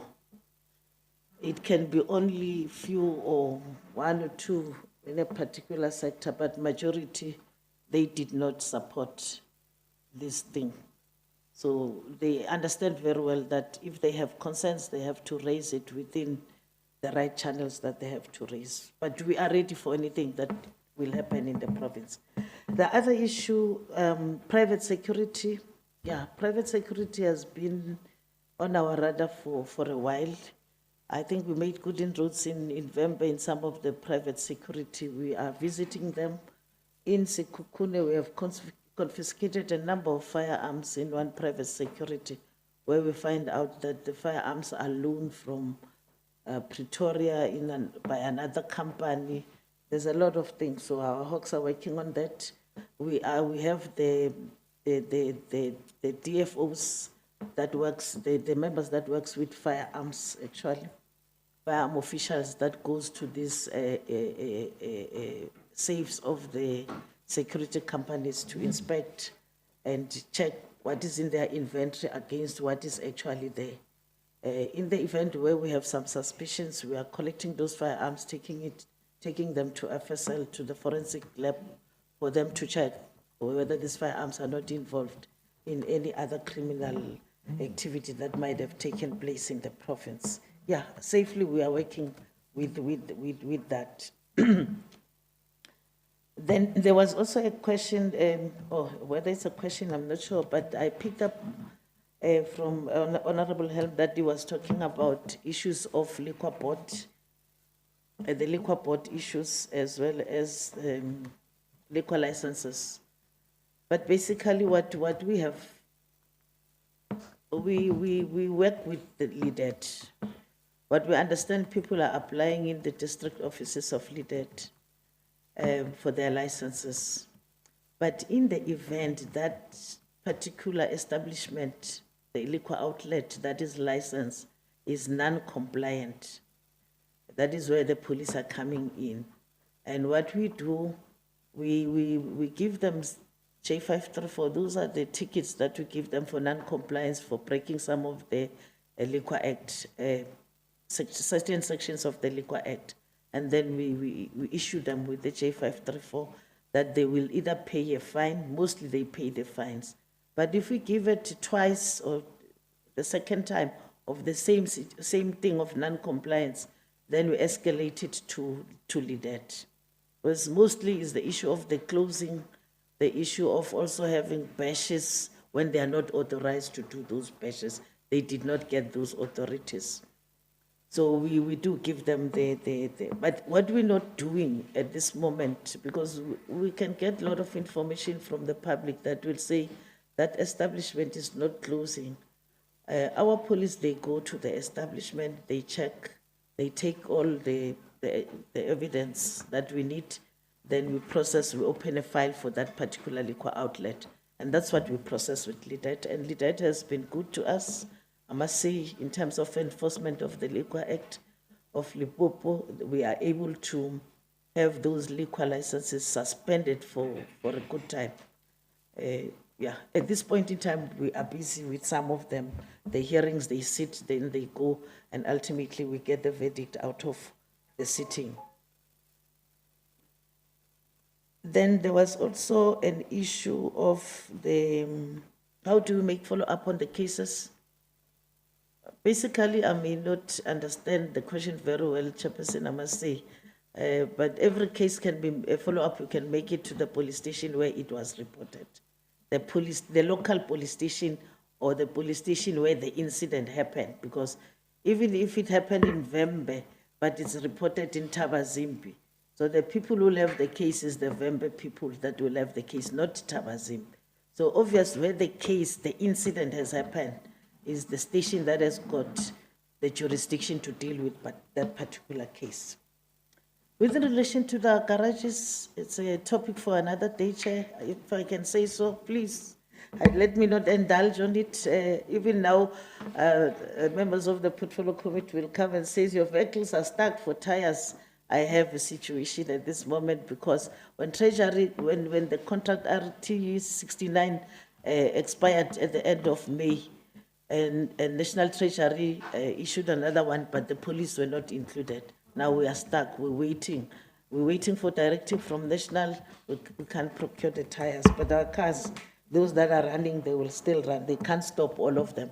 We hope they will unlock the glitch in that not very long, because vehicles are a critical resource that we need. But in terms of how the stations are, I think when it comes to the fleet, it's a topic on its own. And I must just say in passing, because I believe that most of the people live in the community, the public who are watching as we speak, they might have seen an article that has been circulated on social media in Facebook that they say a taxi person has found a policeman drunk in Mankweng. And this person is like, was gasping. I must say that is fake. That has never happened. And if you look at the ranks insignia of the police officer that is there, those are not the rank insignia of the police. So yeah, we are warning our people that they should stop doing that. Whether it's AI, we think it might be AI generated as well. AI does sending wrong vibes to the community, as if now our police are wasting. Yesterday night I saw now they say it's Gugombo now. Now it's no more Mankweng. So everyone take the article, write whatever that you write. But I must say that we believe that government is doing what it can do to regulate the issues of the AI. Yeah, Chairperson, you asked me to come and talk to the community of Limpopo. I must first say, let me thank the government of this province. I think I've been saying this, that not having any clue about me, but they were able to accept me as a provincial commissioner. And that on its own, it's a cherry on top for me. And moreover, with the community of Limpopo in particular, I think I gelled with them in many instances, worked with them. I did not do any of the successes alone. These successes is attributed to the activeness of the community here.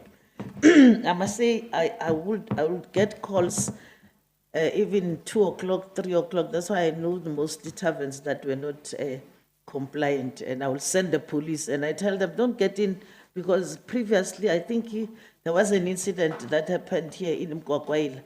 All our vehicles, I think I said 58 members of POP, all the vehicles that they were operating within some of the taverns that were stubborn to comply, they were all damaged, the windows were damaged, and that took us backward. So we learned from that we just don't go there, because people who are in their own state of mind, they might do a lot of things that might also cripple us at the end of the day. But I must say, it has been a roller coaster being in this province. Crime is crime. It happens everywhere. But we are grateful for the men and women of this province. And I think the province has got the best that they can think of. In terms of our successes, I can also indicate that we had so many achievements that we can point. As I started here, I was introduced by the Sasalaman unrest. That Sasalaman unrest took me to, I had to go and sit in Sasalaman to make sure that we stabilize. And as I go around to talk to the stakeholders governing, again, their support to support our police, even the next provincial commissioner, I was humbled by one who stood up and says, we had problems in Sasalaman. We had a big toy when General came in. He came and spoke to all stakeholders, and since that day, Sasalaman has been stable. And I'm very grateful for that. While I was looking at that, I had this robbery that took place at Malamulela police station, where the police station was robbed. I had to go and sleep there at that police station, and had all teams. I called all whoever that I thought is an expert. I called and I spoke with them. It was 3 o'clock in the morning, and let me tell you, the team went out. We recovered all our firearms. We arrested 11 suspects in that case. They are still in custody, some of them, because then they are linked with other cases. The case is going to be finalized not very long. While I'm still looking at that, you will have a lot of other high-profile cases that you have to take care and be on top of your game when you deal with that. When I came, I had the issues that there were members of SAMU that were killed in Vembe district. We made good inroads in those particular cases. It was a case that was, the community had interest on it. We had good progress on the cases of Mkhalakwena. We had good progress in the case of the killing of the mayor, and many more that I can talk about. I think I even provided the chairperson just to have some synopsis of what we have done. We have recovered also the big lab that cost more than 2 billion in Groblersdal. We also find another establishment in Liboa Home, which was also a lab that was also brewing some drugs. We will also remember, Chairperson, and the House will remember the pig case, murder case that happened in Sbayeni. We had good progress that we are making in that case. We're just waiting for the finalization of the case at this point in time. One of the cases that also took my breath away that I can also talk about in Butlokwa, where the girl, this woman, the young woman that was killed and buried in one of the body was buried in some of the places down the streams. That case gave us a lot of problems because we could, but with the team that I've worked with, we were able to exhume the body somewhere. It was buried, looking at finding also all the parts that were taken from Inyanga, and those typical cases. I think it was one of the cases that was difficult for us, but we managed to make good inroads. The famous Makado 19, it's one of the highlights that I could take home. And let me tell you, Chairperson, that incident, I was not even in the province. I was coming from Cape Town, and me and my hawk head, we had to talk. After we had troubles of CITs in the province. And one of the things I just said to this one, we're not telling him, let's also outsource all our forces that we're going to utilize, because we're trying just to contain the information between the two of us. And very little people that we trust that we had to talk to. And eventually we had to make the good progress that we have made with so many firearms that were recovered, with even the vehicle that was destined, the ambulance that was to carry the money, because at that stage they were going to rope the depot, not only even an armored vehicle, but a depot where the money is taken to. And those initiatives that we took, but we sadly feel also the pain that has been felt by the Lieutenant Colonel who was part from Gauteng, who came to help us, whose leg had to be amputated. And we were so overwhelmed when the minister awarded him the ministerial award in the National Excellence Award. We're happy that he's alive. We did not lose any life on that particular day, despite the 98 minutes of the firearm roaring in those particular streets, which has to call the community of that Makado in that vicinity, all of them, to undergo counseling. It has helped us to stabilize the issue of the CITs. We recovered a number of firearms. I'm not going even by we recovered a number of firearms around that when we had a CIT, an ex-CIT that happened in Palabura. We had another CIT that happened in the Skukune district, and all of them we had a breakthrough in those CIT. The people are still in custody. At the moment, I can say, Chairperson, yeah, our problems that we have is currently the grinding of the safe in the garages, which the team, this allied team of mine is working on it. I must safely say that last night, I think we did not sleep again. The work continues up until I go MEC. I don't want to leave problems. Our team has arrested 7 suspects involved in the garage robberies. One of them in the last garage in Beggarsford, they accidentally shot himself. So our lead started from there, and then we were able to collect of them. And we learned his leg is amputated with that. Because in a province where we pray, let me say the strength of the province also lies to our churches. the pastors in this province, they pray for this province. So obviously we could not, it just happened that so that we are able to crack these particular cases. And we're grateful, recovered 2 firearms anyway as well. We also arrested the mastermind. We believe that many of those cases will be solved. On the same breath, last night we also got 3 Prados that were destined to go to cross the river here in Polokwane, intercepted them in Polokwane. Chairperson and the members, you will know that we had a team that I established when we had a problem in this province of the vehicle smuggling.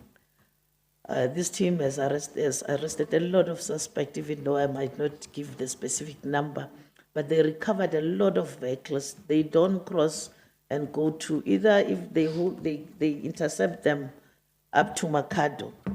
So we had our own way between Makado and Liboa home. So we recovered them, including the vehicle of the Honorable Mandla Mandela, the 2 million car that was recovered. So we are grateful that we had also a team that we established of just our ordinary people, citizens of the province in the Nian area. MEC will recall that we had a total shutdown called by the citizens in the residents of the Nian. I had to go there. We had meetings. At the same time. Then I had to form a particular grouping, a team that I formed. These are the farmers that are farming on the banks of Limpopo River. At this moment, they have arrested, together with the police there, they've arrested a lot of suspects and recovered a lot of vehicles. Some of the vehicles you can see in the photos that I've left, just for the members to look at it, right inside the Limpopo River.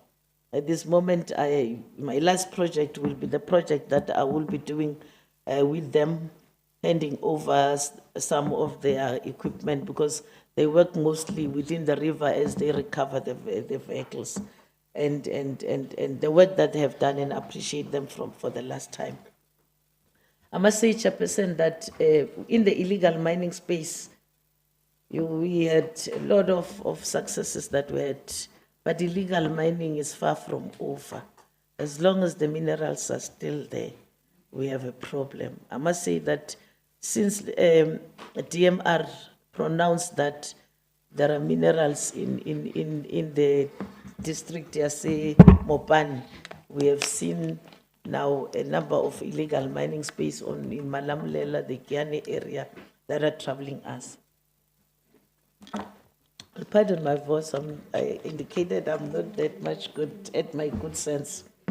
But we made progress in that particular space. We're still worried about the Atok area, because there the problem is now the rehabilitation of all those particular places.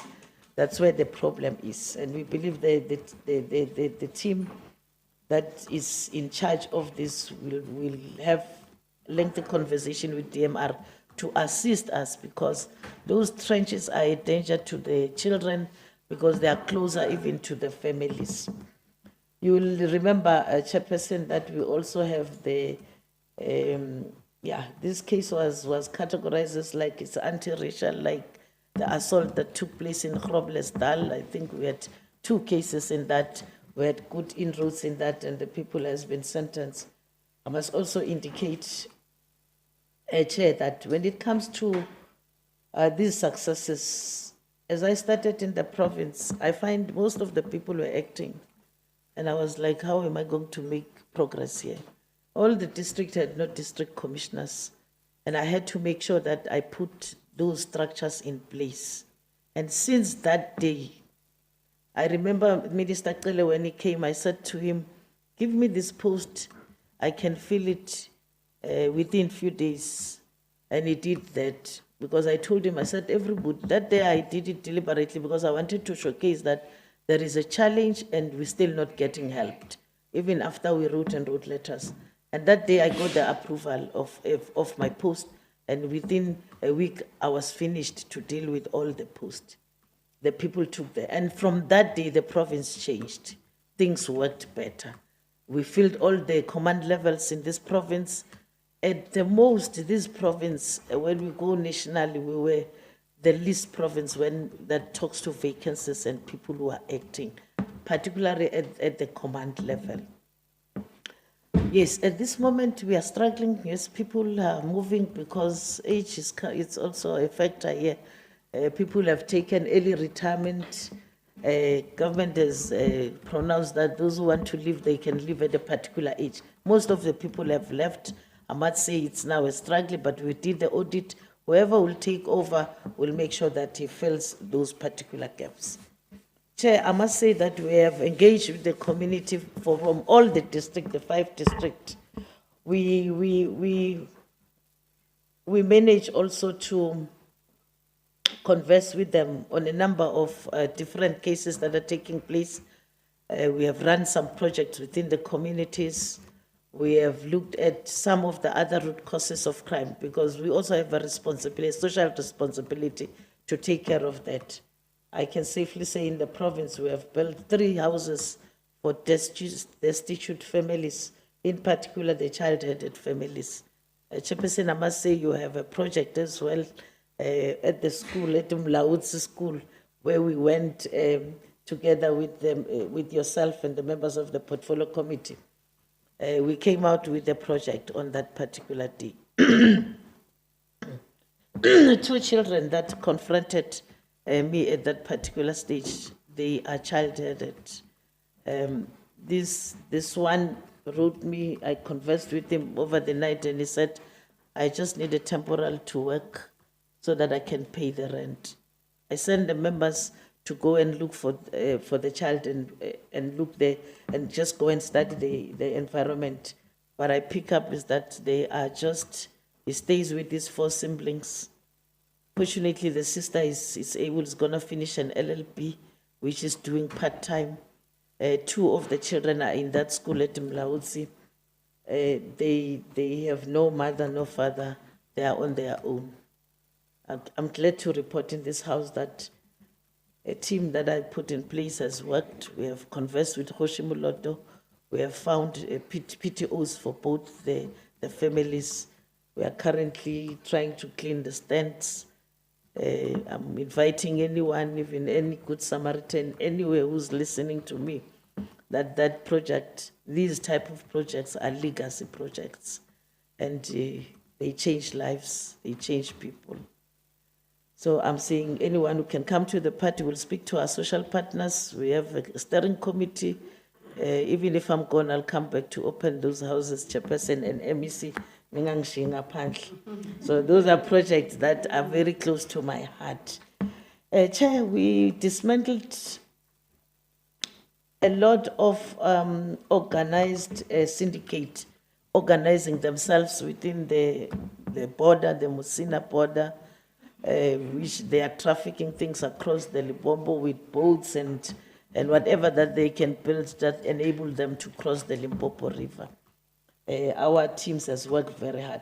We recovered a number of detonators destined all over the country to go and either do the illegal mining or either the ATM bombings and the CITs.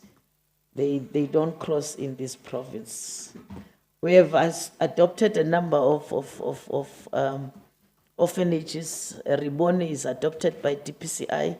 Every year we have a project running there. There's a drop-in center in Mopani that we also adopted, that we also work on it. There's also a center at in Mopani that every year we have a Christmas party for all the children, and these are children that are from the street, children that are not having any person. I must say, in terms of the proliferation of the firearms, we have made lot of progress, Chair. I can mention the whole day, but I want to thank the community who have worked with me, the CPFs, the CSF, all other non-governmental structures that I worked with, the Eyes of the Nation, the Really Men, in terms of the fight against the GBV.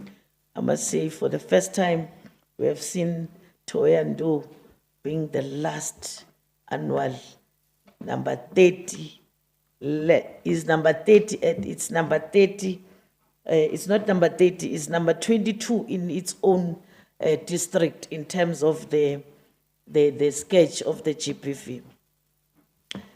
They have reduced it dramatically. So there's a lot that we have done. We've run campaigns, we've run marches, we mobilized churches, we mobilized all hands were on deck, I must say. Other state department, even national came and supported us. There's work that has been done. And for the year 2025, 2026, Toyandu has dropped in terms of the GBV. Together with Seshego, that these two stations are stations that sit on the top 30 at national.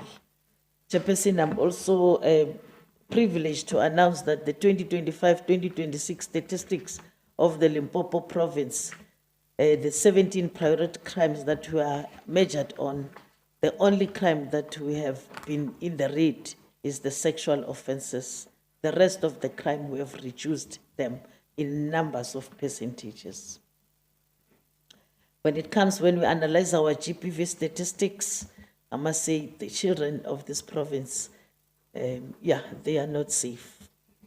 That we have seen it with the children that went missing of lately. In the month when we honor the Children's Month, the Children's Safety Week, we had 5 children that went missing from their household.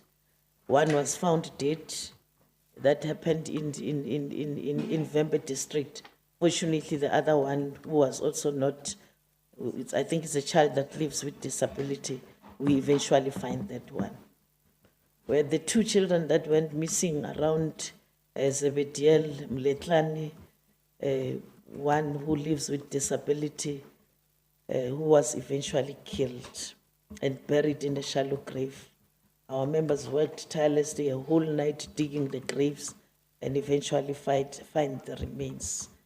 At the moment, we are assisting the family to lay them to rest. The brother is not yet found. We still hard at work to find. Umpile, our youngest victim of 2 years, is still not found. Our team is working, and if this thing that I'm going to take home, remembering what I did not do, is to find Umpile. But I believe that she will be found. We made inroads in many of the women that were killed, women that were killed in this province. I said when I talked to others that, working in the police, you deal with cases that also cause some pains, some stress, you don't sleep, particularly when you are passionate about your work and passionate about serving people. Some of the cases that we dealt with are cases that can create tension and stress to our members, but we are grateful for the EHW that is always within us and service our members who attend these gruesome scenes. Must say, having said so, Chairperson, we are grateful for the prayers that the community was giving us. We are the least province that has got a number of members that died in the line of duty. I lost 4 members that died in the line of duty. And one of them was attending a GBV case in Tabazimbi. The husband got out, poured petrol to himself as they tried to grab him to blow. They caught the fire as well, and a captain died. 1 member was injured severely, still having the burn wounds. I've lost a member who attended in Livubu, attended the robbery in progress, was shot. Did, but we made arrest in that case.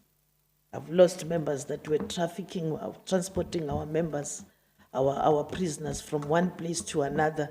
You'll understand, Chairperson, that if there's something MEC that need to fight for, is to fight to have ourselves ready in the province of Limpopo, because our members are moving from one place to another, transporting to go and detain members in another police station. We lost prisoners, we lost the member, and we had 2 incidents that happened in that. Chairperson, may I end here? some of the things are very emotional, but I'm grateful and I'm saying thanks. I'm going home with my head up, and Limpopo will forever my home. Thank you very much.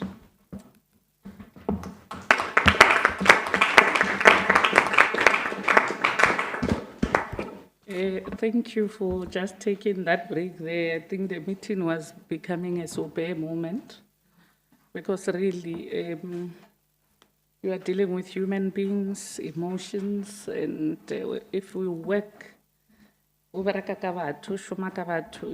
become attached to the communities. And some of the hideous sins that our police officers are subjected to, we might not understand at our level as lawmakers. Hence, at a certain stage, I even asked you that, PC, do you have a session where these police officers can go just for their mental health? Because if today you come in, this GBV horrible sight, tomorrow it's on the road, and you are supposed to take statements. People are dissected, you are supposed to stand there. I know I couldn't do it. But men and women, they don't sleep, making sure that our safety of the province it's adequate. Hence, I always make an appeal to our communities that men and women in blue police officers are human beings. And we should treat them with utmost respect that we also want, we seek to achieve in the public.